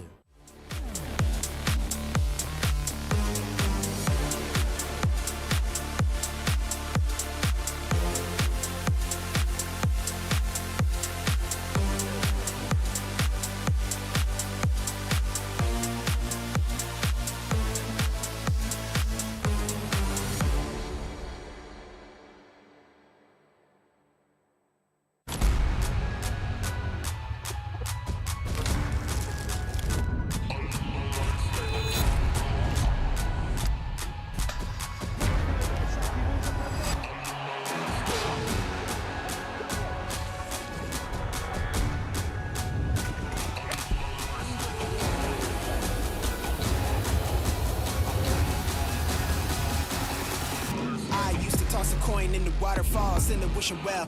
Now I get plenty coin, some self-made. You ain't gotta wish me well. You ain't like me then. So it's here for Team Indonesia. Kazakhstan. I think we're ready because we already played scrims and tested some drafts. My team is very ready because we got a lot of scrims and training, so we want to prove ourselves in the stage. We want to prove that our region is developing and we can play with other teams on the same level and we can compete against them.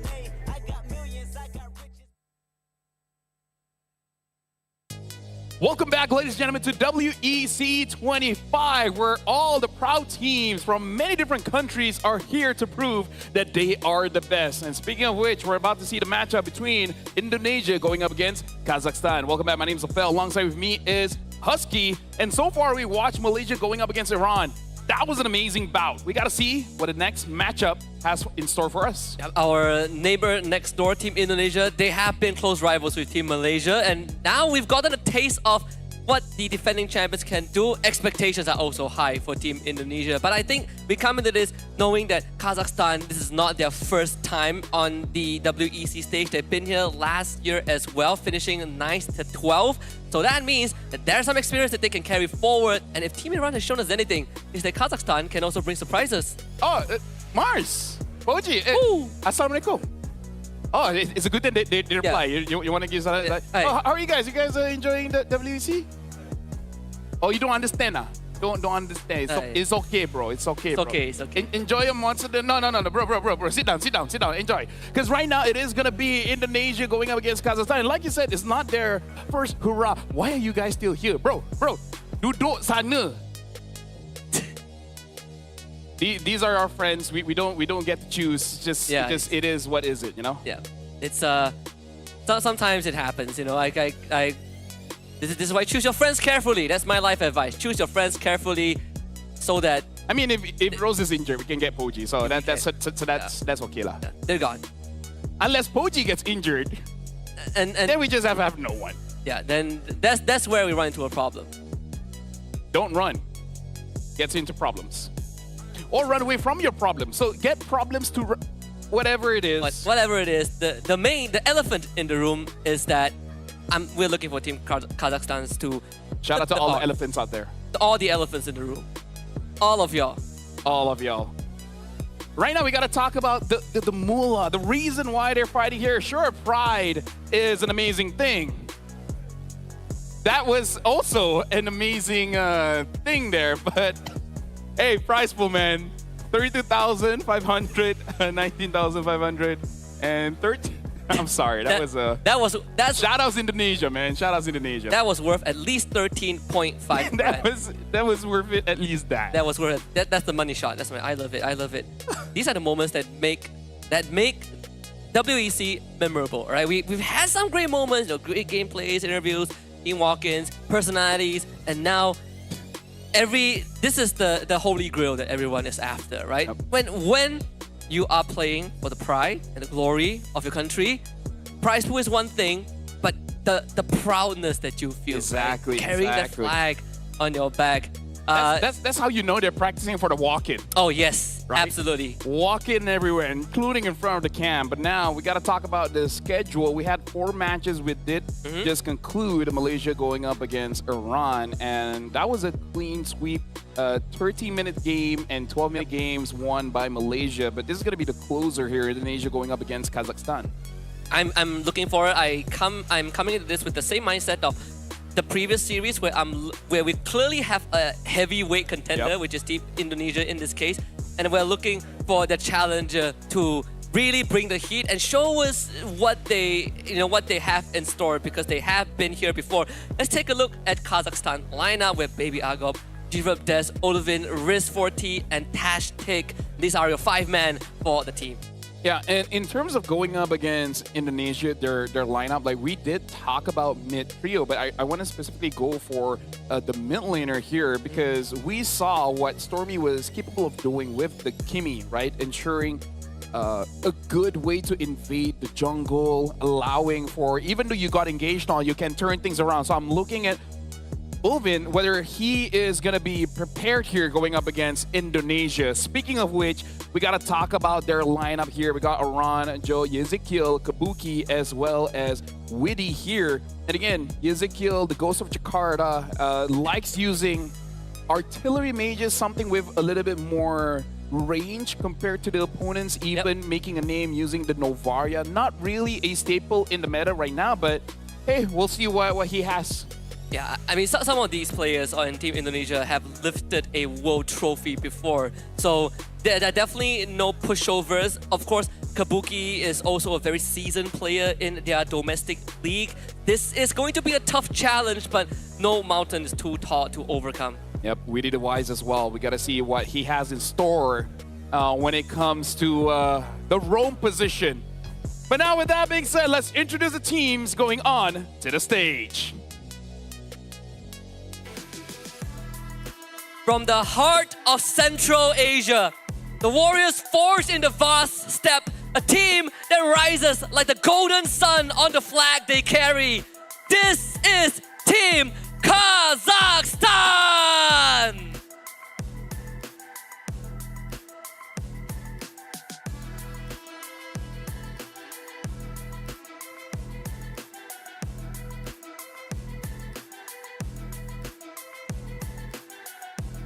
Ladies and gentlemen, entering the stage, a powerhouse of mechanics, discipline, and fearless rotation.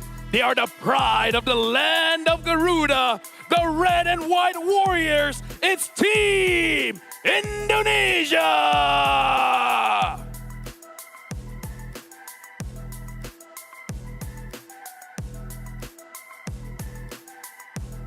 And now with both teams on the stage, we would like to invite for both of them to go for a fist bump, a sign of professionalism between Indonesia and Kazakhstan to start the match here in WEC 2025.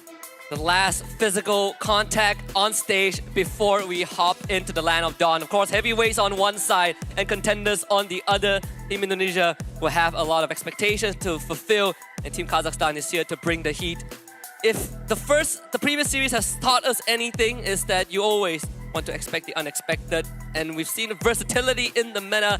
And you know, even when you look back at the qualifiers leading up to the WEC at this point of time, Team Indonesia didn't exactly have the smoothest sailing run, right? They had taken some losses, which I think most of the supporters deem should be unlosable series, but they eventually made it through, but it's definitely not what the doctor ordered. So now the question is, for all the bakso lovers out there, is how much has Team Indonesia adjusted leading up to this? I mean, here's the thing. Time heals all wounds, including wounds that you have suffered in previous months. The meta has changed, a lot more training time for the team because they're not pressured by entering other tournaments. So they can put all their eggs in one basket. It's like, guys, WEC, IESF, this is what we're training for, say, 2 months, 3 months. So, hey, maybe they're gunning in for a comeback.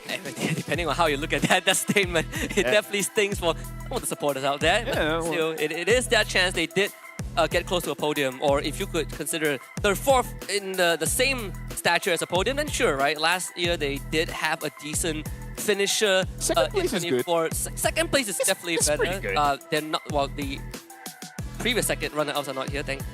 Well, for Indonesia, I want to say thank goodness, but it definitely shows like the landscape has changed, right? Competition definitely has gotten a lot fiercer. Yep, now we're going to see what map they're going to be playing on. We've seen the Dangerous Cloud as well as the Broken Walls. Looks like we're going for Broken Walls again. We saw Hilda not really causing too much problem into the map, but I really feel like picks like Kimi, as well as Hayabusa and the Grok, I feel like this three is the big one we gotta look out for. Isachid is good, sure, but I feel like Hayabusa just provides just a little bit more. I agree. We haven't seen, you know, out of the box picks just yet, except for like a Diggy ban, but I felt like it didn't really matter in that scenario. But if you want to look for more creative approaches to the game, I think Team Indonesia is a team to watch out for, right? Like you did say, Yehescu, he has some pocket picks that you don't really see too often in the mid lane, but it plays to not just his style, but his teammates love to play around it. Like you want to say, Hilda, Aran loves that hero a lot. Yep. I gotta say, like, the way that Ezekiel plays is like a walking turret. He likes to keep his distance, and he makes sure that his teams pushes anyone that wants to come in close. So I want to see how Kazakhstan is gonna deal with them, considering that there's more information on Team Indonesia. There's many clips, there's many VODs that you can watch to have a rough understanding on how Team Indonesia wants to play this. Speaking of which, the bans have started. Kazakhstan first pick, Indonesia second pick, banning out the Fanny and the Jushin. In Indonesia, they're banning out the CC and the Kimi. All right, CC ban. That hero was untouched in the previous series too. What always, you know, gets me curious is when we have teams that we don't see too often on the international stage, and in this case, Team Kazakhstan, I always wonder when they sort of like arrive for a tournament, right? The limited amount of time they have, when you get the practice in, how much do you actually, you know, get to achieve, right? Which team do you get to play against? Because I think it's very important for, you know, lesser experienced team to get those games in. Whereas for Team Indonesia, they've been doing this for a very, very long time. So it becomes a battle of how much do you know about your opponents, and because Indonesia's info is literally out there in the open, that's sort of the advantage that I think Team Kazakhstan has to use against them. One difference when it comes to different regions as well, everyone prioritizes different things, right? Over here, we love the Yushin early pick, the Hayabusa as well. Now that the Grok has been banned out and Kazakhstan banning out that Baxia, honestly, there is still a lot of very, very strong openers when it comes to junglers, right? When it comes to mid, I would say Eve is the safest, but still, you kind of want to wait on that just a little bit. Yeah. I mean, Lancelot is open. You know, last series he was banned in both games. So Lancelot is now a possibility. That's not going to be for Kazakhstan. They decide to go for the YSS, but Indonesia now can go for the Lancelot for Joe if he wants to. But he also, I think, plays pretty mean Hayabusa and Joy. The option is there. But again, you look at majority of the players on Indonesia's side, I wouldn't put it past them if they consider a Fredrin at some point in time. Yeah, considering that the jungler has been picked up by Kazakhstan, they can delay it just a little bit, maybe have priority over the Roamer or EXP. As we saw early picking it, the Yuzong helped a lot, but looks like Eve again is a very safe opener and is such a Ezekiel hero. Yeah. And then Witty on this Gato Kacha as well. It has been months here, Husky, but these are their signatures. Yeah, some things don't change, right? And I'm glad that they still stick by their guns because, like you said, Yves is a Yehescu thing. Like, you see him, you know that Yves is coming from a mile away because not many teams sort of pick her in the first two picks. Yep. Indonesia is one of them. Gatot, sort of a no-brainer, but I want to see how Kazakhstan is going to deal with this, right? Because you just saw a power pick. Lapu is one, or they can go for what the team in Iran did. The Yuzong is also not too bad of an option. I feel like as long as they have a diver to make sure that Ezekiel doesn't have an amazing time dealing free damage, it looks like they're going to pick up the Hylos first, which in a way with the slow or the anti-slow can deal with the Eve. So it looks like Kazakhstan might want to dive a bit. They're showing up the Granger here, so giving options to Indonesia, whether you want to pick up your jungler here or pick up your gold laner. There's still a lot of junglers on the table.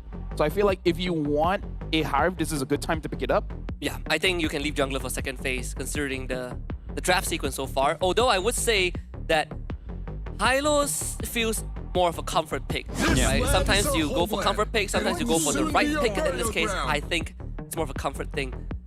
It struggles against the Eve as the game goes on, so something that I think Kazakhstan needs to be aware of, and hopefully they do, because you hit a certain timing, this Hylos becomes more of a liability when you go up against a Eve who gets, who's eventually going to build into a Wishing Lantern. Yeah.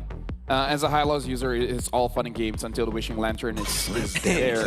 And I like the Lapu pick into a Yuzong ban because they're really protecting Ezekiel here, because again, he's a walking turret, so making sure that no one really enters his safe spot, his friend zone. His friend zone. Like, no, we're not friends. Don't come in here. That's one of the few cases where So maybe ban Alice as well? That could work, yeah. It's one of the few cases where, you don't keep your enemies closer than your friends. Exactly. That's what they say. The Arlet is also like a shout, I think, which was why you did bring up the potential of picking someone like a Lapu in the second and third for Kazakhstan, which, now you kind of see the effect of not having it.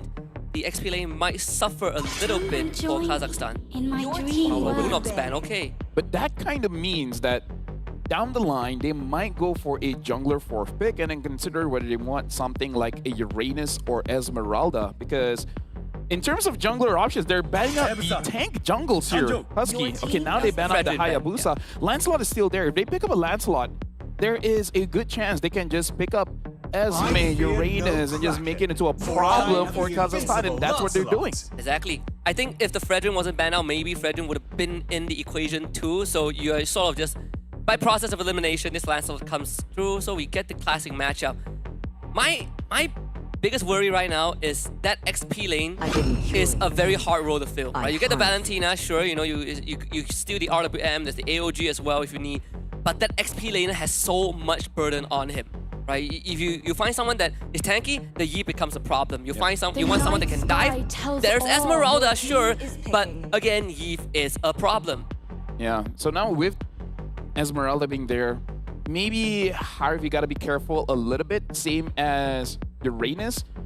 But I feel like it could be a good testing ground to see whether you will get punished or not if you pick up something like a Harv into an Esmeralda. I mean, like, they're not interacting in lane, so it's not that big of a deal, but it is something you gotta think about it. Kabuki, what if Kabuki just plays his Claude in the Granger? And if you want to go super... I feel like it's okay in this lineup because I don't think a Claude will get punished that much. Yeah, this is like an Esma into Lapu, right? So it's sort of like, it's a matchup that pre-War X, the Lapu is going to, have a slightly harder time, but afterwards it's not. Caught it. Yep. That's a Kabuki Claude. Hey, that's why we got picked, right? That's why we're doing this job. That's why we're doing this job. And so far, I would say it's a pretty good lineup coming in from both teams. It's just that Kazakhstan, I do have to say, they have a little bit more pressure because using a Valentina, you do not want to lose early. Valentina, you got to play with a little bit of ego where you have a level advantage over your opponents and make sure that they don't move around the map. Because honestly, even if you're even, Husky, as a Valentina, it does feel like you're just the fifth member of the team. Just like, if you're there, you're there. If you're not, it's whatever. I think the advantage you have as a Valentina is that you will get ahead in XP, right? If you get favorable trades, you get some help from your Roma, you will definitely get that slight edge. The challenge that they have to deal with is you are a Valentina Hylos into a Yves Gatot. Which can punish you. So I don't think they get lane priority, sadly. The Hylos is sort of like your signal booster for your ego, right? It emboldens you to walk up, but into Yves Gatot is such a tough thing to do. Yeah, they might even have to use the Revitalize early just to make sure that they don't get caught there. And now, ladies and gentlemen, we see the lineup here coming in for Kazakhstan going up against Indonesia. So now as we're going in game, everything looks amazing. This is going to be game number 1 of Indonesia going up against Kazakhstan. Which team will have the advantage in the first one? Well, what I can say is that mid priority is definitely given over to Indonesia in this case. Oh, Tastic so deadly close to the turret and Nesper's blood. Batona underneath the tier 1 sadly, so took a 3-turret shot. And that's what we sort of talked about when it comes to Hylos, right? It emboldens you, sometimes too much. Talk about predicting the future because we know the Valentina, you need to get a hit just a little bit. And sometimes that forces your roamer to be a bit more aggressive than you really want to. But against an Eve, against a Gatod, it's not a favorable matchup. It's an okay matchup, but meaning that you can get punished, and he was. Yeah, Yi has like a 2.5, 3 second like cooldown on her Void Blast. At full item, is every second, man. Yeah. With Wishing Lantern, I don't think Tastic can even walk up. Yep. And now look at this, even Witty trying to create some space. Doing a little bit of damage on the Hylos. He's dead. Venom Execution does the job. And that is bad news for Hylos. Oh yeah, at this point, oh, hold on, they want to go forward. Witty, revitalized, not going to keep him alive long enough. Can he'll get out of this predicament though. Runs out of puncture targets to jump to.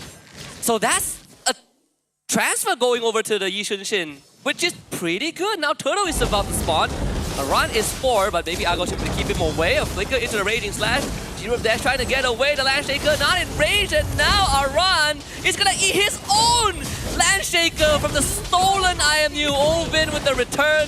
Kazakhstan.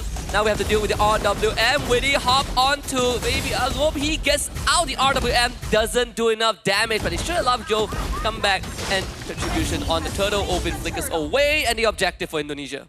Well, this has been a very action-packed 2.5 minutes here, Husky. I believe we said this in the previous match where you got to keep your cool here on the stage because, you know, a lot of aggression is amazing, is great, but that does give opportunity for your opponents to catch you off guard, where it looks like Indonesia, they had a false sense of security in the early where they got kills onto Tastic, but now he's having those assists. So in a way, he's back in the game. So I feel like Indonesia and Kazakhstan, they're showing their stuff, but you gotta be careful just a little bit. Yeah, I mean, the stolen Bravest Fighter too. The AOG does go wide, but he still gets the taunt, and that will be the YSS going down, sadly, for Kazakhstan. They weren't able to formulate a response to that. Even with the stolen RWM, they were going to keep it for future users. Yeah, so now I feel like they got to play around, personally for me, the Valentina, because you want to keep the Valentina just ahead a little bit. That gives room for you to really abuse any ultimates here. 2-0-1, level 6 here, but now Tastic is caught again. He should be able to get out, revitalize. Yep, good RWM as a response, but Phantom Execution still gets the job done. Yehescu with his second takedown.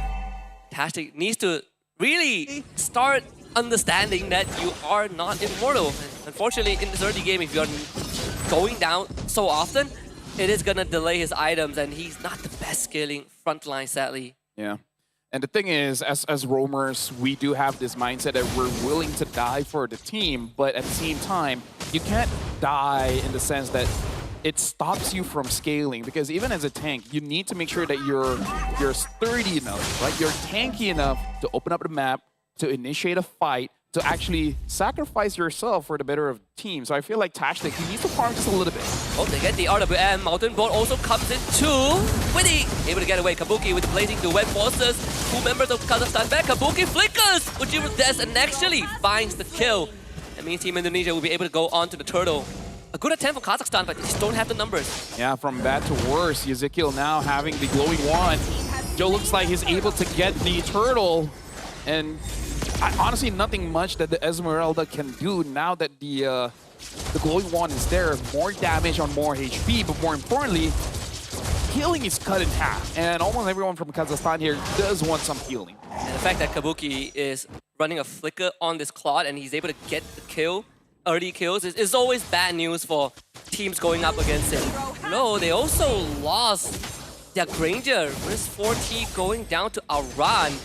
Maybe Agop, he cannot fight this. Joe is a bit too strong. Falling Star Moon doesn't gain enough distance, so the puncture will close the gap. Joe finds his own solo kill.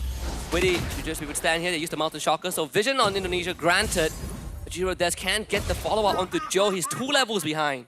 Yeah, Joe has to be careful because if he dies here, it's going to give quite a lot of gold. But look at Aran. Aran is here. Phantom Execution in, and another puncture to the chest, and it's a killing spree for Joe. Yeah, but all the while, Ovlin is able to get kill on Ezekiel. So don't know what's going on here. But it looks like Kazakhstan going up against Indonesia.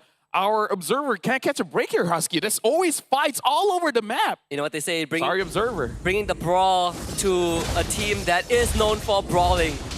Although Aran. Well, Husky, we have a game here. We have a game. We have a game. It is indeed a game. And now Witty taking a bit of damage. Overland so far playing a very good Valentina game, 3-0-1. Hopefully I don't jinx it. But now the Enchanted Talisman being built by Baby Agop, and you gotta be careful because if this Esmeralda's having a good time, Ezekiel won't. Yes. And Joe forced away because of Kabuki. Good stun, fantastic. Might die for the greater good, but with backup, Europe Des. Is he really gonna try and look for the Granger? The Clot? Good attempt though, but sadly doesn't close the distance enough. East the AOG, Witty will keep his goal laner safe. Yeah, but still, that's a lot of skills being used by Witty there. And the turtle is coming up. So this will be an opportunity for both teams to have a clean team fight here. Indonesia does have 3,000 goal advantage. Yep. So they should be able to have more damage here. We'll see how Kazakhstan responds to this turtle take. I mean, Ovid has been playing a pretty clean Valentina game so far. Indonesia will get the turtle for free. Unfortunately, Kazakhstan can't really put up much of a contest there. For the bottom tier 1, G-Rob Dash really trying to outmaneuver Joe, but Joe is just on the case. Get the solo kill on the Yishun Shin, and tier 1 bot goes down. Yeah, right now, looking at top here, Ezekiel tries to get a kill. Oh, trying to get away, but he's still staying there, getting the sustain. Riz4T gets the kill over to Iran. Wow. The kill is safe, but Ovely should have died there. Fancy footwork. The stolen Braver Spider again. Does magic. Oh no, Baby Agop can't really fight this, Joe. Joe is having a fantastic game. Witty secures the mid tier 1 for Indonesia. Side lane tier 1s have all gone down too. Kazakhstan, you have one job here, and that's to take down Joe. Joe is becoming a problem. You got to make sure this Lancelot doesn't move around freely here. Really taking a bit of damage coming in from Ovlin. Speaking of which, he does have that AOG. Worried maybe because he's thinking that he needs to set up for his team. I'm just worried as a mid laner, you got to be careful whenever you do, extend quite heavily against your opponents because you might instantly get burst down. I mean, if there's someone that can be a hero, it is a Valentina. We've seen Valentina players really throw themselves into the fire to get a lead for the team. In this case, it might have to come down to that. This AOG is not a spell that you commonly take, commonly steal. Usually RWM is actually the best choice in the situation. But desperate time calls for desperate measures, and now Iran will call Joe in, Witty with a good taunt. Purifies out from Baby Agop, so they get to disengage. Iran also has to get out with the Braver Spider as Turtle Boat crashes. And again, it looks like they're able to bait out a lot of abilities coming in from Kazakhstan. Oberlin does have that Enchanted Talisman now. Baby Agop tries to go for engage here, but taking a lot of damage. Probably not a good idea. Yeah, Kabuki just shreds him. Like at this point, they need a Chastise Pauldron fast, but Kabuki taking a lot of damage. And looks like he's able to dish it out as well. Group Des is going to be taken down. Riz having to get out of that with the flicker. Witty tries to chase after him. But so far, able to run away. Chastise Pauldron is something they need right now. And speaking of which, Riz able to get a kill over to Iran. Indonesia showing that they're willing to fight, but maybe they should be a little bit unwilling. Well, I mean, Joe solo the Lord, right? So it's pretty worth it. It's a 6k goal advantage for Indonesia, which is going to keep building up. But to say that Joe is a problem, Yeheskel is now officially a problem on this eve. Not to mention Kabuki is 3-0. They haven't even been able to lock him down. And locking down Kabuki is such a tough thing. Because when you look at Kazakhstan, they don't really have the most crowd control in the world. I'm just worried just a little bit here, Husky. First pick Isin Shin having 1-5-1 KDA score. This is not a good showing. Maybe they're a bit nervous going up against Indonesia. Again, a powerhouse in the Land of Dawn, but they gotta, I don't know, if 7,000 goalie is gonna be very difficult for them to defend, but they just gotta do it. Yeah, and to survive this first Lord first. Usually, Lord number 1 is not the game ender. Or the stolen RWM that could come in handy later on. They use the mouse and shocker, so vision is granted. Lord finds the crash. All holy defenses mid and top goes down. The bottom lane also pushes in. Indonesia not able to crack open the base just yet. But looking for Kazakhstan to respond. A 9k disadvantage, falling star wood, turtle board, RWM, everything for the kitchen sink thrown to Indonesia. But they just do not have the damage. They were too far behind. Joey starting on them. Another Thorn Rose and a couple of punches to the face. Finally he falls, but they find 4. I don't know if that's worth it. You gave over a shutdown over to Open, but hey, if Kabuki can end it here, then that's good because they go on to the high loss. High loss taking way too much damage and is taken down. And looks like Indonesia, they're trying to end it here. But the minion looks like it's not going to end it too soon. But it's ending now. There it is. Game 1 for Indonesia. 11 minutes and 10 seconds in. Very quick and decisive. And this one was a lot more straightforward, right? Yeah. And sort of what went wrong for Kazakhstan. Sadly, the jungle, between the junglers, Joe was a cut above in game 1. Yeah, and unfortunately, it looks like the game time has been cut down every single game. Yeah. We started with 13, and then 12, and then now 11. Yep.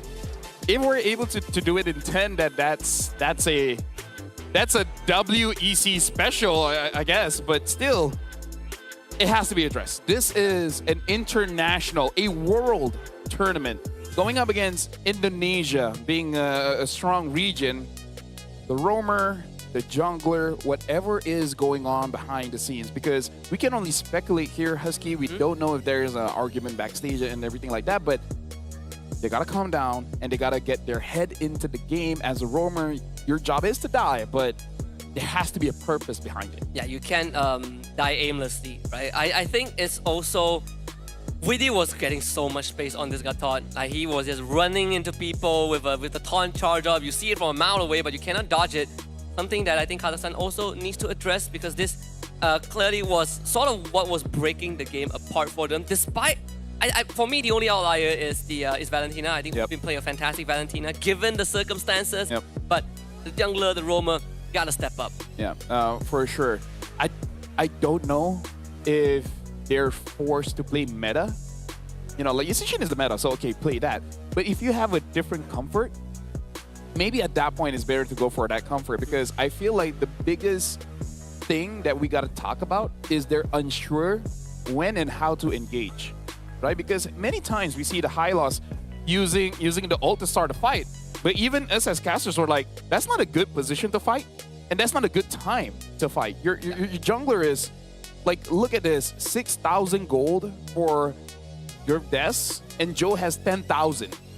That's 3,800 worth of difference. 3,800 can buy you a lot of nasi lemak. Yeah, the fact that... And etc. The fact that, you know, the YSS tried to 1v1 Joe when he was ahead is a tall task as well, right? We saw how that turned out.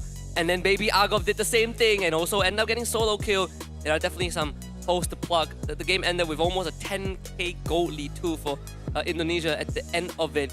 And look at Yescu. Wait a minute. Did he sell his items? There's no way.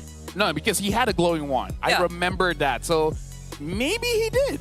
He sold it for Winter Crown, man. Yeah. The cheeky little guy is Yescu. Hey, KDA, man, you gotta take care of the KDA. Speaking of which, around 1-5 and 3. I gotta point it out.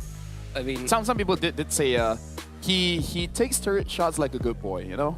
Yeah, someone has to take it. Someone has to take the turret shots. So I would say that there are situations where, you know, I think Kazakhstan, I think the Hylos definitely overestimated the amount of punishment he could take. That's why we saw, you know, 3 early deaths. The Hall of Famers, of course, we have Kabuki as the Gold Hunter, the Joe as the GOAT, and Widdy both the tanker and the best support of Game 1. Yeah. And again, I kind of feel like, compared to what we saw earlier, Malaysia against Iran, I kind of feel like for Kazakhstan, it's very clear where the problem lies. But it's not that easy to fix in one game. It is fixable for sure, but it's going to be taking a lot. And Ezekiel, the Ghost of Jakarta, is the MVP here, selling out the glowing wand for a winter, because that KDA has to keep it in check. It's like maximum 1 death per game. Yeah, you know, that's why... I only die once. That's what he says. In Indo. Probably. Gua hanya mati sekali. Yeah, it's as close as we can get to it. I think the highlights also would give us a very good, you know, recap of sort of what went wrong. This was the beginning of disaster, I'd say. And then we sort of saw a round 2 where the Tashtik comes back in. Well, he already died twice, you know, during this clip. But you sort of get the idea, right? Hylos definitely biting on more than he could chew. something that my experience as a roamer trading in the mid is that if you're chasing after a Hylos or a Gatot, until you see the Revitalize, you don't go all in. Yeah. Because all the while in that level 1, he went forward thinking he would get a kill. But the thing is, we didn't even use the Revitalize. So meaning to say, there was no way, there is zero chance for him to get a kill and get away with it unless Weedy is like, I don't feel like pressing Revitalize. So that was such an avoidable mistake. That should not have happened. To make it worse, he got taunted under the tower. He got taunted. I think he got taunted or something, right? He got like pulled back. Still, once the snowball got rolling for Team Indonesia, there really wasn't much that they could do.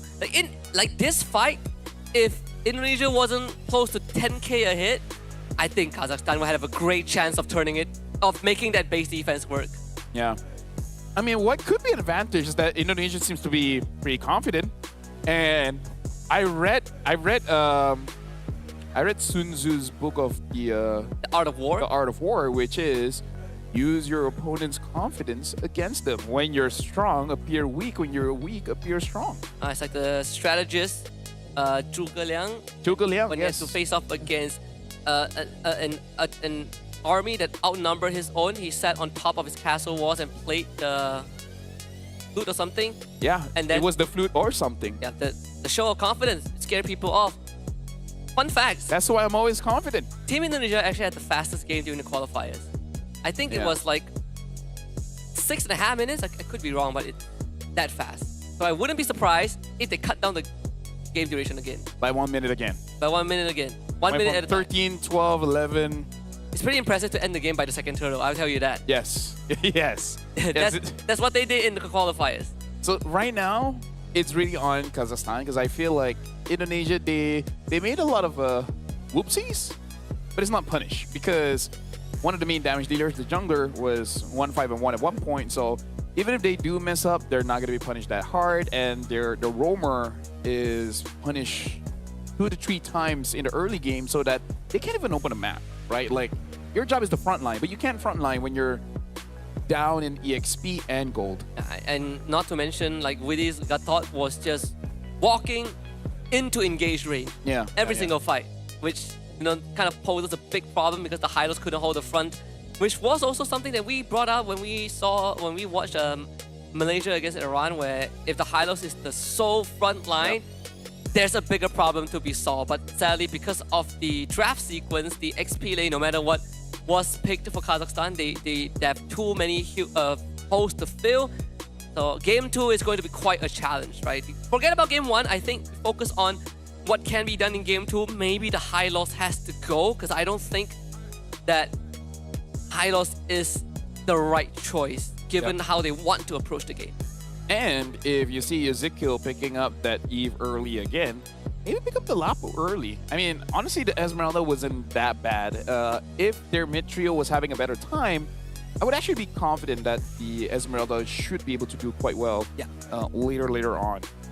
We actually did see Esmeralda, like Baby Yaga, show up to the mid lane too to help out, but sadly that was after they lost the fight, right? Yeah. So there were definitely some moments where there were a lot of what ifs.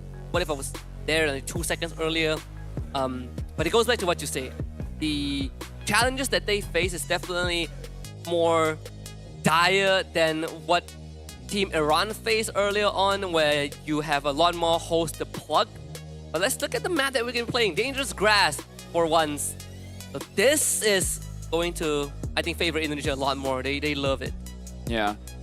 This really punishes a team that doesn't have that mental reminder. Every 2 to 3 minutes, you gotta check the bush. So I really feel like the selection of heroes here, especially considering what happened in game number 1, the roam position is gonna be very crucial because you're gonna have to check the bushes all the time.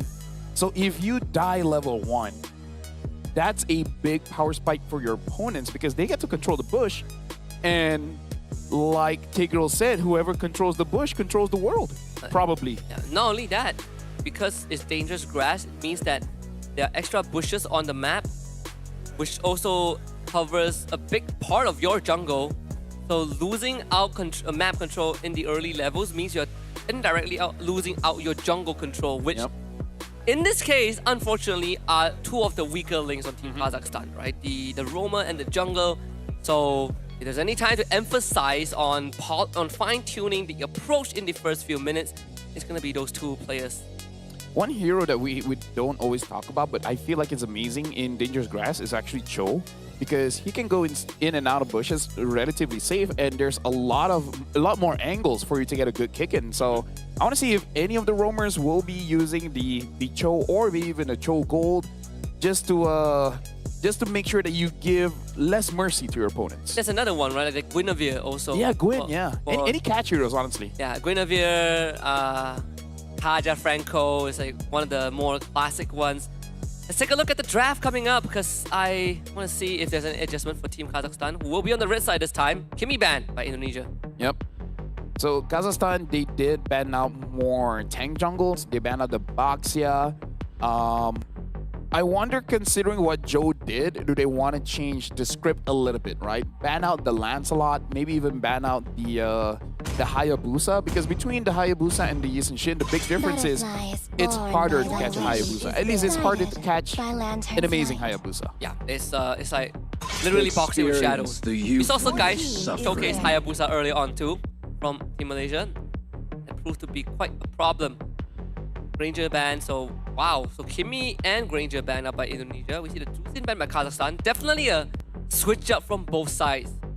So it looks like Indonesia, they want to force a brawl. They don't want Kazakhstan to have a draft that gives a lot of range. And now even the Eve gets banned, which honestly, respect. But hey, don't let go of the Lancelot. Personally for me, don't let go of the Lancelot.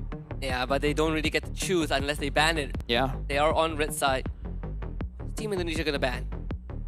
Knowing them, they'll probably open all the junglers and be like, yeah, there we go. So the junglers ban the Grok. Yeah.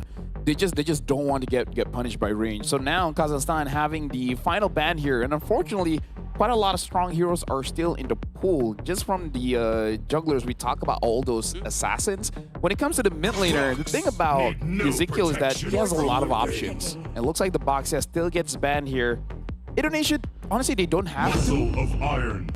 They don't have to pick their jungler early, so they go for the Gato Kacha instead. I'm surprised that we haven't seen a Kalea so far today, or at least not in the series that we have commentated. I thought first pick. What's the response? You could take your jungler and roam. Oh, there's no stronger roamer that gives you priority other than the Gator right now. Yeah, that's the problem. Yeah, because the I guess I don't want to see the high loss. No. The Baxia is one of the best to deal with the Gato Kacha, and honestly the Eve as well. Anything to box him in. In terms of other roamers, it's really just about protecting your team from the taunt coming in from Gato Kacha. So I feel like there's no need to get a roamer this early. Pick up a prio mid. They go for it Arlet and Lunox. So I'm hoping for Kazakhstan to finish up this draft with... Ooh, all right. So the Fanny gets picked up by Indonesia here. I want to see a Fredrin, or honestly even an Akai. Fredrin or Akai would be good to pair up with both the Arlet as well as the Lunox. But Indonesia, hey, they come into play, man. Farsa, Fanny early, and as you asked for it, now the Kalia is open and picked up. The gloves are off, for sure. I was like, they're gonna open all the assassins, knowing them, and Fanny got let through. Okay, all things considered, this is still pretty doable for Kazakhstan, right? Yep. I mean, on paper, I definitely would gravitate toward Team Indonesia's draft, but I think Kazakhstan draft also has some merits to it. I feel like there's a clear what you have to do. Yes. Right? If this Lunox is mid, Kalia catch, Lunox do damage, we're good. But it's also, I feel like it's also slightly more mechanically demanding. True. Right, compared to Indonesia. If you put Fanny aside, right? Like Fanny is in a league of her own, but everyone else definitely not as mechanically intensive. If you want to get engaged off with the Arlet, that flicker, that snap engage is the most important thing. The Fredrin ban from Indonesia, I like that. I want to see if they want to ban out the Akai as well, because there are other options when it comes to, you know, tankier heroes in the jungle. Could be fighter, something like an Alpha, X-Borg, etc. Martis, if we really want to talk about that. Yeah. Export is one. I mean, Export is also one, but Probably not against this comp. Probably not against a Farsa. Yeah, I saw Farsa earlier zone out of next board. Just keeps poking him out. He's not able to join the fight. Yeah, it feels bad being an X4. The thing is, X4 is a hero where even if you build resistance on him, it doesn't exactly feel the best because your health bar is split into a Farraga armor and your actual health bar. I don't want to see a Baraz because we've seen teams default to that. It's like, okay, we don't have Fredrin, we don't have a Kai, let's go for the Baraz. I kind of feel like with a team like Indonesia that's very comfortable in dangerous grass, able to control the river, the Baraz is going to have such a hard time collecting the stacks. Yep. So it's not going to be a big Baraz, it's going to be an itty bitty Baraz. It's not a dinosaur for sure. It's a Minosaur. Chicho, something like that. I can't remember the song. Yeah.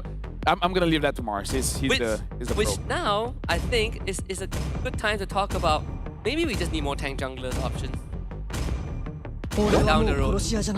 I actually wouldn't mind seeing Balman again. Not saying jungle, but meaning like in general, like Balman. Just boom, get the objective. Like I'm not asking for a long time. Maybe like 6 weeks. I mean, if you want a hero that can do that, may I introduce to you Suyo?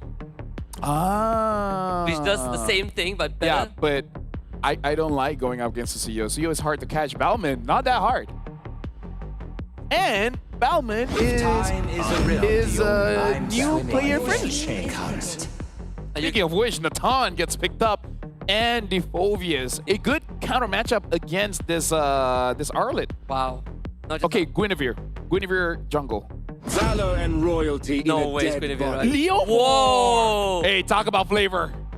That's why we like different flavor, different approaches. Hey, right into the sunset with that alternate. Barbiel. Well, Barbiel is the name of the horse. The name of the. We gotta respect the horse. But either way, right now, Kazakhstan, they have a mixture of a little bit of everything here. You know, Arlet is more AoE control. Kalia is more catch. Leomord is ult dependent. Lunox self-sustainable and heavy burst. So Kazakhstan, they're not going for a traditional big wombo combo. It's just that we got a lot of things going on. Let's just try our best to hit all our shots. Yeah, I mean, if there's one thing that they have is a lot of damage. They have so much damage. But this Leomord with the Phantom charge, you know, you get Barbell into the fight. If he farms up, he hurts. But that is a big if, and we'll see if Kazakhstan reaches that critical mass point. Game 2 between Kazakhstan and Indonesia kicks off right now. So the big question is, can the Leomord farm? Right? Like that sounds like a weird question, but after game number 1, we gotta be realistic here. Going up against a Fanny, and look at this, Iran is trying to get it, but that still secures it. But still, this is already a bad sign where Indonesia, they're showing their attention, they want to fight. And they didn't get the litho even with the retribution. That is unfortunate.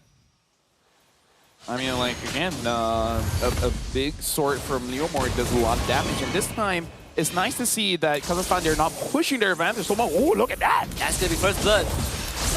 He used his retribution early on, and Indonesia was keeping track of that, so now Joe will easily steal this orange buff away.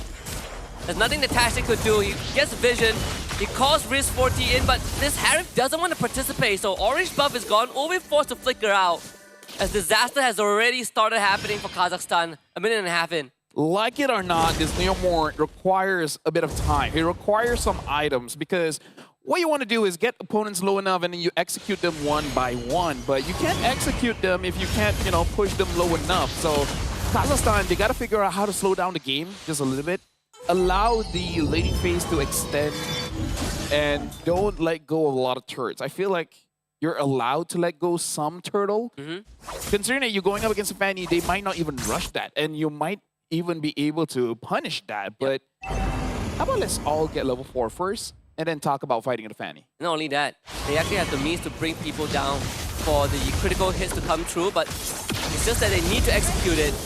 And Open gets executed in the middle lane. He's not hitting 4 anytime soon. First turtle in control by Indonesia. Iran having No issue at all against Baby Argov. In fact, to jump onto him with the Infernal Pursuit. Baby Argov with the final slash, but Aran should be safe. Heals back up, gets the passive into a face bump knock. Baby Argov just couldn't win this trade as the turtle goes over to Indonesia. Yeah, the sustain is a little bit too much, but now Weedy looks like it is going to be safe with the AOG. Hero landing back into the mid turret. And now looks like another Forza 1v1. Looks like all laners, they want to push each other to the limit. They should do. Kabuki in that 1v1 against Risk 42. Tactics close to level 4. The Tsunami Slam is now online, but they don't have the damage profile to do it, and Tactics gets a chance to even use that. Killing spree for Joe. Yeah, right now, again, Indonesia starting off 3 minutes with 1,700 gold lead. For Kazakhstan, they don't have the best wave clear without Leomor. Leomor really helps out a lot, and look at that. Oh my goodness, Joe, calm down. Giving in the touch and go experience. Blink it and you miss it. He is almost 2 levels ahead right now with Europe Des. This is already looking pretty dire. You know what's worse? Indonesia scales well. Yes. Natan, Farsa, like the siege is going to be unfair. So having this early game with a scaling comp, yeah, it's not looking good for Kazakhstan unless a 5-man final slash. Oh, into 5-man get hit by Barbil, and then Group Des gets a savage. Yes. That would be the best case scenario, but we're pretty far away from that. They lose Oven again. Aran wants to get out from this, trying to heal back out. Oh, Aran! He still survives! Winnie saves him, but Aran eventually goes down after way longer than he should have. Yeah, he survived much longer than I thought he could, and it's all because Gordes could not get in position. He keeps getting blocked by the wall. Barbil has been hitting a little bit too much, unable to slip through the cracks. And look at, eventually they did get him. Jodo having 5-0-0. Tashtik has to catch him, man. Wow. I mean, great purify from Yehescu to not get hit by the final slash. So Joe, he's not making it easy. He gets knocked up though by the tidal slam. Oh, what a great catch. That's the shutdown that they need. But Kabuki is in the fight, and Indonesia is ready to brawl it out. Aran on the chase. Falls back slightly. They find a taunt. Witty helping them keep Baby Argov in place as Aran continues to go to work mid lane. Hashtag in a 1v1 against Kabuki. Doesn't really win that out, sadly. And also, Tashtik ends up going down. Baby Argov had to flicker to safety. Indonesia still comes out on top. Well, this is good. Look at that. Kabuki did not thought a wild Leomorn will be waiting there. Speaking of which, has to get away here. And he will not. Shut down for Ezekiel. Did he not see Witty walking up? It's a pretty weird interaction, but you know, take the wins that you can get. He did get a decent bounty on Kabuki, so this Leomorn isn't exactly as far behind like he was just a minute ago. We're looking at a 3k goal advantage for Indonesia, or close to a 3k goal advantage for them. And Joe, just like game 1, is having a fantastic time. Yep. Shout out to Marco is in chat as well. Hopefully you're enjoying the spectacle here in WEC25. We're up to 6 minutes here. At least Kazakhstan is able to get a few kills on the board, able to get Joel, able to get Kabuki. And that's the thing about Dangerous Grass, man. Like, you always forget. Yeah. There's someone could be in there. I mean, Kabuki is not going to be happy about getting stabbed by the Leomorn early on. But the later the game goes, the harder it is for Indonesia to do much. They take out Joe. That's great. It's Baby Argov that finds the kill.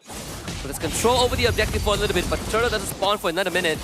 Indonesia gladly will take this final slash kill by Baby Argov. The taunt from Witty will connect into a better airstrike AOG. He's just bounce house.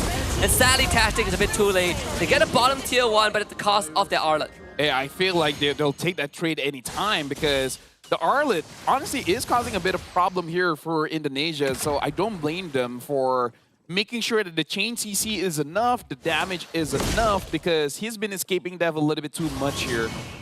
But now Kazakhstan, you're going up against 4. They don't know it yet, but they can't overextend here. They gotta wait for more members, because at this point, I feel like Kazakhstan, the best way for them to fight is actually with the team. No, and now it's gonna be harder for them to find. They have used that brilliance Girodes, he's trying to find some farm on the map, but sadly the minion waves are not in his favor. His jungle is cleared out, and he's far away from the next viable camp, which is the top side of the map. Maybe Tashti can be the one that sets things up. He has to be the one that sets things up. Maybe expect a flicker at some point. They solo kill Kabuki. Girodes getting the job done. Yeah, I saw that Witty used the AOG trying to save him, but a little bit too late. Again, going up against Leomord, he does actually deal quite a lot of damage, and now Ezekiel getting hit by Ovlin. Speaking of which, if we move the camera a bit, yeah, there you go. You see the Fed Airstrike used, and no one gets caught. Joe comes in, gets dragged away, but the Tsunami Slam and still jumps on the Jovin. Sadly, the distance gain wasn't enough. Going to Joe, the stun. Whoa, the final slash, Baby Yago almost making magic happen. If it weren't for the Revitalize, yeah, he would have gotten that kill. Baby Yago, man, he's here to play. It's like, you know what? Give me the Arlet first pick. I'll deal with Indonesia the best that I can. And you know, we have like 16 total kills across both teams, and we are only looking at a 1K net worth differential. Kazakhstan definitely having a way better game. And it is Flicker into a final slash. Kabuki has to use the Purify. A ton of Baby Argop. He jumps away, gets hit by Aran into a Feather Airstrike. He is down, and they also lost Girodes as Joe solo kills him bottom. Yeah, I feel like he already got the Purify. He should have just waited for a little bit, but he thought he had enough damage, which maybe eventually, but again, I feel like you got to show a little bit of respect when your opponents does have 1,600 gold lead. So that was on Baby Agop. I feel like he got what he needed. He just overstayed his welcome. You have to always keep in mind that Indonesia has a lot of burst damage, but also has a pretty easy to land crowd control. Kabuki gets a bottom tier 1 too, and with Witty around, it's pretty hard to contest him, and Baby Argo can only hope and try to hold this turret. The taunt from Witty, not doing enough. Baby Argo goes forward, Feather Airstrike is dead on the final slash. Can he gain enough distance? Final pop from the Feather Airstrike takes him out. Hey, at least you can say it took 4 people to take me down, and 4 of them frankly have to use everything. Both Kabuki as well as Ezekiel had to use the ult. But now, Kazakhstan, what have they gotten in the meantime? They got some camps in the jungle to give over to Leomord. At this point, it will be a nice time to see the items, to see what does he have at this point. I'm thinking War Axe. I don't know if he goes for the BOD though. Wow, that actually hurts. That's 2 salvos of Feather Airstrike, and Ovim is down to less than 50. Tsunami Slam with the grab back, but that's Witty you're grabbing. No way Witty goes down. They call him Barbell. Girodes ready to fight. Final slash. Witty under the tower, but easily gets away. Aran jumps in. He also disengages with the flicker. Witty gets jumped back on again and gets a 2-man pullback from Aran. And Kazakhstan not able to find anyone. Yeah, the only time you would pull over a roam if it's inside the turret. Or better yet, inside the base. So I think that was not the intended target. But again, maybe a bit of panic, just smashing the button and then just end up picking up Witty. If it was anyone else, they could have gotten a kill. But with that, Indonesia is standing at 3,400 goal lead here. Kazakhstan should have a bit of difficulty unless Baby Agop gets a clutch final slash. He has some good like flicker final slashes, but it's not enough as Girodes is going to end up going down to Yehescu. Joe is in the fight looking for some individual plays. We can find it so far, but Indonesia without the Leomord to worry about should be able to get this Lord no problem, as Joe just purchased the Brute Force Breastplate. Well, the 10-minute prediction is not there. It's already 11 minutes. Kazakhstan is extending as much as they can. And they do have a draft that can potentially punish the opponents. Whenever Kazakhstan kills Kabuki, that's their window. Yeah. That's when they can confidently say, let's go all in and hope we win this team fight. Once Kabuki is out, there is still a lot of damage coming in from Indonesia, but is more manageable than an Atan. And the Feather Airstrike, that's 1 salvo and Ovin loses 40% of his health. It's gonna get harder from this point onwards, and Kazakhstan knows it. 4.5k goal advantage for Indonesia. Lord spawns bottom. Kazakhstan don't really have the best team comp to wave clear. Yeah, I mean, like, again, they can fight, but they gotta use a lot of abilities, like maybe even the Hive has to use the Zaman Force just to clear the minions. The good thing is that it's 11-minute Lord, so it's not the toughest. Even with enhanced minions, it's not that tough just yet. If it's 15, 60 minutes, that's when you start to sweat a little bit. But Kazakhstan, I feel like the best approach for this one is you have to win a team fight. There's no buts and ifs and all of that. Yep. Even if you survive, even if you defend well, it's not good enough. You have to win a fight. You have to get someone from Indonesia here. WD finds a taunt. Good brilliance Ovin to survive the knockup. They grab Witty back and that's the Tsunami Slam. Witty goes down. Start charges into the bottom inhibitor turret. Kazakhstan will have to deal with it. They get the stun to Aran, but Aran should be able to get out, not a problem. As Joe tries to go on Tastic. That's going to be a win to Crown. Tastic will survive it. Not that Joe fully committed. Lord will be eventually taken care of. And Indonesia will call off the assault. I would say that's better than nothing, considering the fact that Witty was able to take a lot of ults coming in from Kazakhstan. Oh, hold on. Baby Agov is going to go down. They cancel the Fed airstrike, but Yeski flies away. Aran tries to go for chase, and Kabuki will finish the job. And now Aran's going to be in the front line. Zaman Force is out as they blow up Kabuki. What a flank from Tastic and Jiro Des. And that's 2 bodies down for Indonesia. Kazakhstan are still in it. Now we're starting to see the damage coming in from Kazakhstan. They have the damage, they just need the setup. But it looks like Kazakhstan, they need someone to bait Indonesia first. It looks like the bait was Baby Agop, and I kind of feel like he's A-okay with that considering the amount of attention that he's been getting from Indonesia anyways. And then even I didn't see the flank coming in, and neither did Kabuki. Having to Purify makes it so that he can't escape once he used the entropy. Yeah, and if the Leomore is on you, you are essentially dead. There's no getting away from Barbell. Well, they've been able to cut the gold deficit down to less than 3,000. I think that's... I mean, the fact that Riz already has the Holy Crystal, I feel like they're in an okay spot. Like, they have enough items where if a good setup happens, they can get a kill. Speaking of which, Gerdes does get the BOD at this point. At 14 minutes in, the burst damage is going to be much more. So we said it as a joke, but this time, Baby Agop, if he gets even 3 people in a final slash, yep, I feel like one step of Barbil can get a kill. Oh, they found a jungler. That is the most prized target. Doing that down, there's going to be a free Lord. So I would say it's pretty weird that he was hiding in that bush. That was a roamer positioning. That was not a jungler positioning. He thought that Kabuki is going to walk up again. Yeah, it's like, what would... Guys, I caught him once. Just trust. There's Lord number 2 for Indonesia.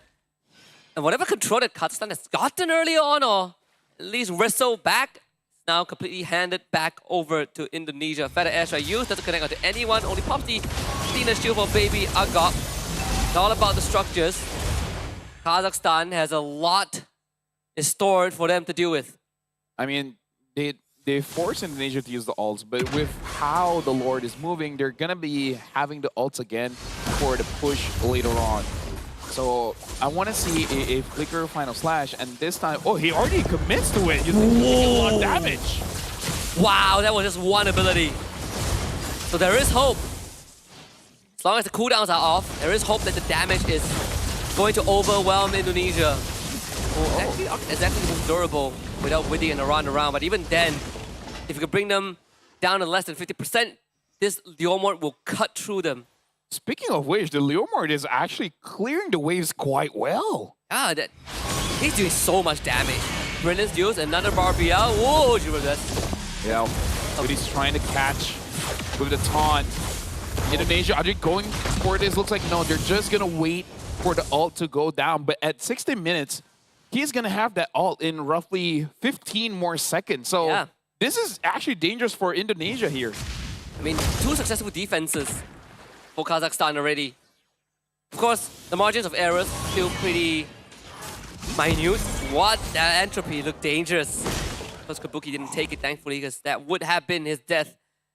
Kazakhstan can't really walk out of the base, but at least they have a composition that can punish Indonesia if they overstep.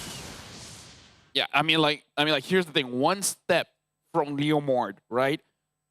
Like, one momentum getting hit by that, whether he's on Barbil or not, apparently deals like a whole ton of damage and is really carrying Kazakhstan here, where it's creating doubt for Indonesia. Yeah. Because even Kabuki, I think he wants to entropy in and then blow someone up.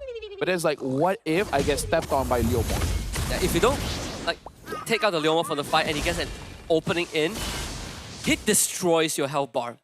And that includes Joe too. Right? He might be slippery, but if you get rammed by Barbu, you still sort of kind of get destroyed instantly.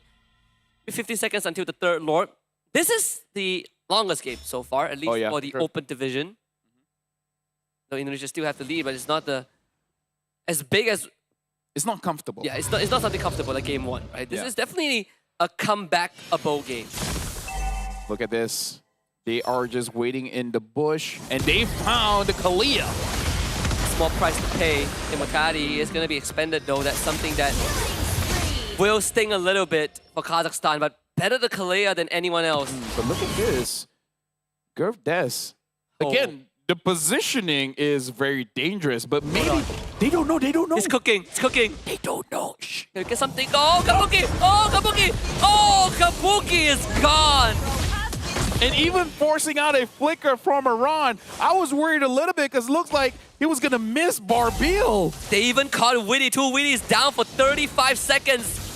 This is Kazakhstan's best chance at making that comeback happen.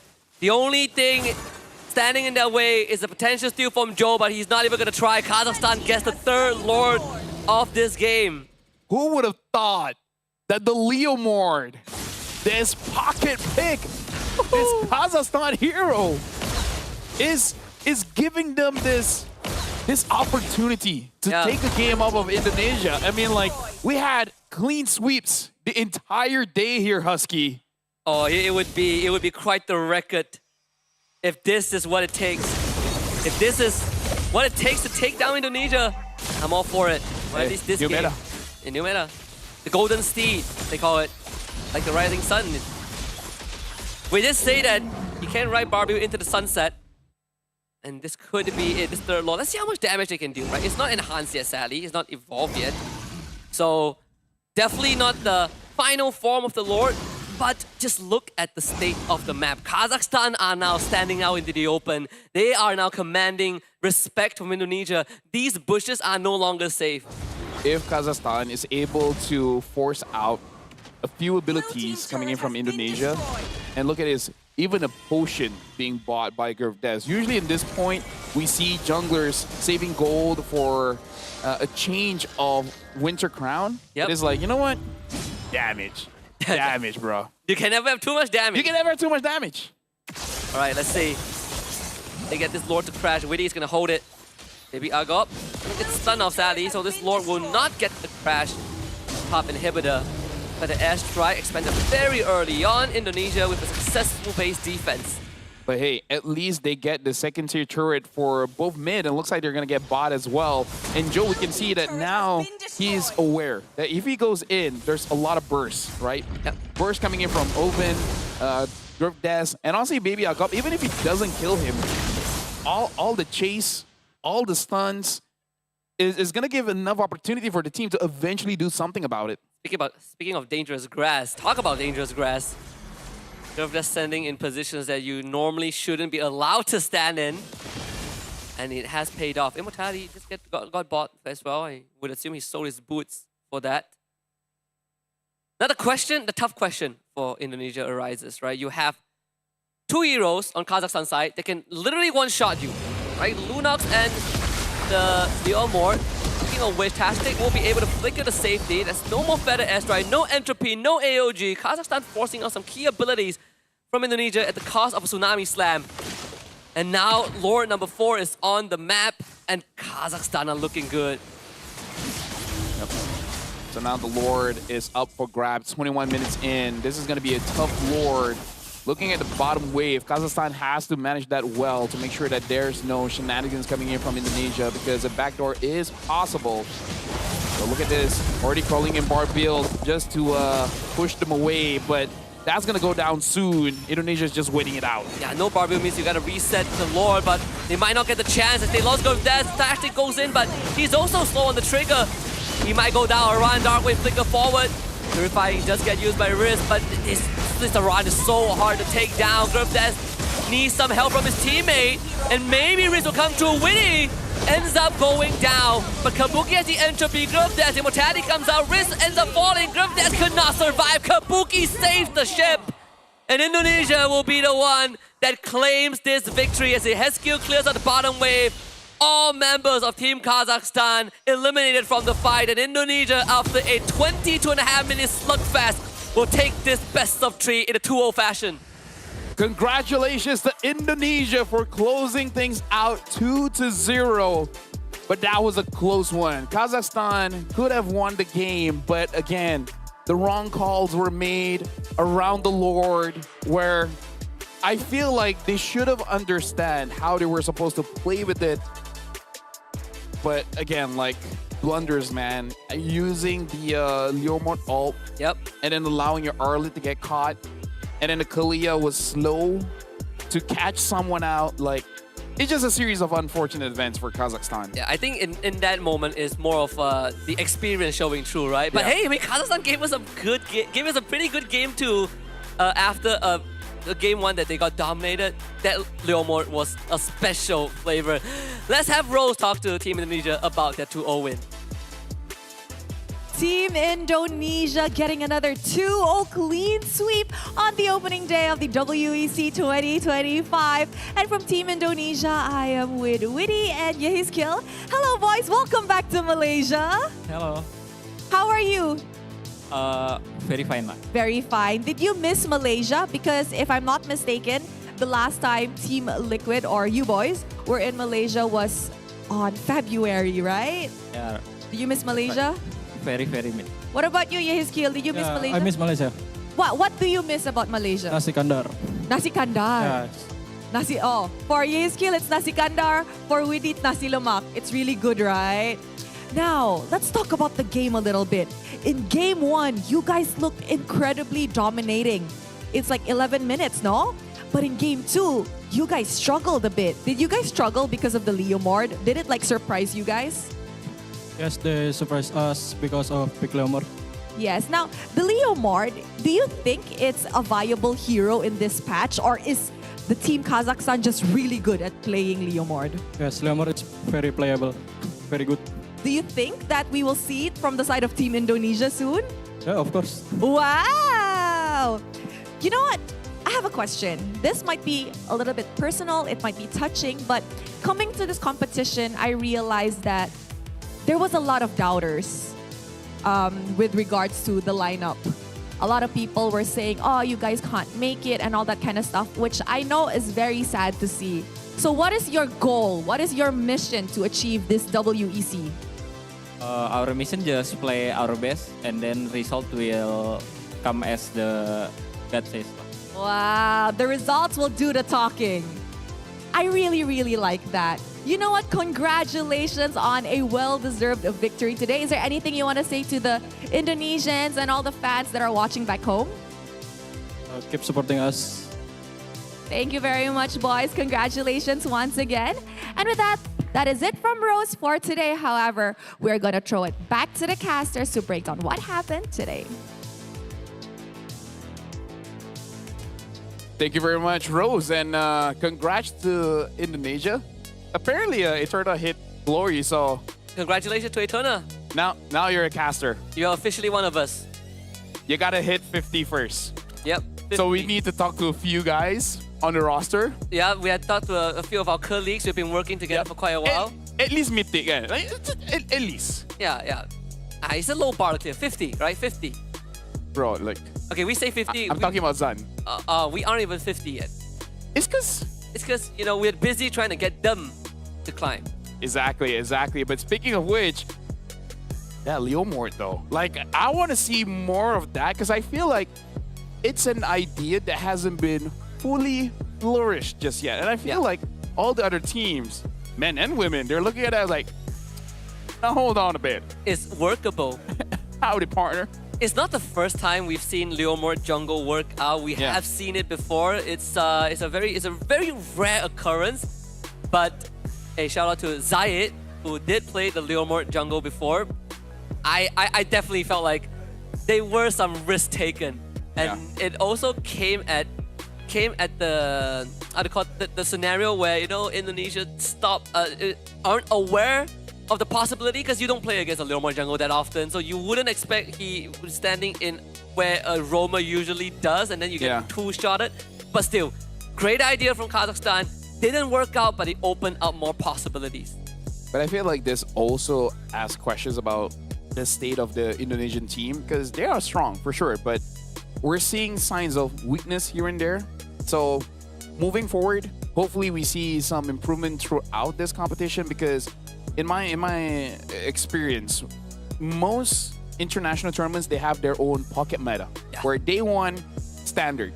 Day two, start to see something a bit new, a bit fresh. And when you get to the playoffs, it's a WEC25 meta at that point. Yeah, I think right now for Indonesia, obviously this game felt a bit dragged out, right? Like it felt it could have ended earlier. In the grand scheme of things, when things go their way, we saw how clean it was, and that's for the rest of the contenders in Group C, they could use this as a reference point for the remaining matches because we have like 4 groups, so many matches are happening at the same time. I think for the benefits of the rest of the teams in Group C, they could take this as a case study. Hall of Famers though, Go Hunter is of course Kabuki, Witty again, the tanker and the best support, and your Heskil will be the GOAT of this game.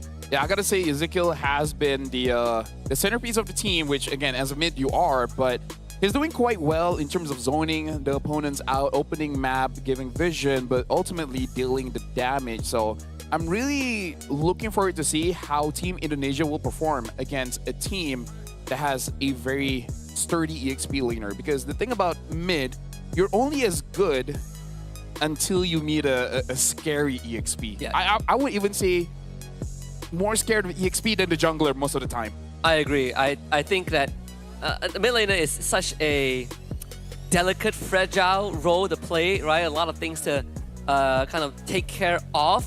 But Heskil, you can always trust him in that mid lane. He has influence, of course, influence of the side lane, but also influence of these team fights with his artillery, with feather airstrike. A lot of times, it doesn't have to necessarily result in a kill as long as you are chipping away at health bars, as long as you're hitting multiple targets and you're keeping them from engaging. That's good enough as a Farsa. Yep. Ezekiel is absolutely amazing, but now we got to look at the highlights to see what really happened in the game. And honestly, there's a lot happening in the game. Where the early game, Indonesia did well, but we do have to shout out how Kazakhstan understands and basically stops feeding. Don't give over easy kills, don't give easy objectives to Indonesia. Make them fight for it. Yeah, you make them earn their keep. Exactly. Although I say that the start of this clip was quite funny as well, where Ovin tried to 1v1 Joe. He goes into the Darkening and Joe just deletes him. And the Fanny got incredibly ahead, right? I think that was also a big factor of why Indonesia was able to get away with a lot of these sub 15-minute skirmishes, because you have a Fanny that is so fat. And then we see this flank that blew Kabuki up, and then we realize that this Leomord is a problem, and he did become a problem. But sadly, this was where it all ended, where they just got caught lacking and Indonesia pounced. And it's a weird time to fight because your main damage dealer just uses best abilities. Yeah. So there's nothing left. At that point, you got cut your losses, right? Okay, he's done. Let's wait for Indonesia to overextend and then we'll fight back. Because the thing about a Leomord is that it's a glass cannon. You're a cannon for sure. Yeah. But especially because you're so close, you're basically a melee marksman. You're a melee Natan. Yeah. You're sending yourself straight into the enemy, and you hope that they blow up before you do. Yeah. That's sort of what Leomord's job is. And that's why I don't die because I kill you first. Exactly. That's Leomord. That's a glass cannon. Exactly. He's Leomord. I feel like glass cannon should be used to describe ranged heroes. If you're melee, you should be a glass battering ram or something. I'll figure out the specifics.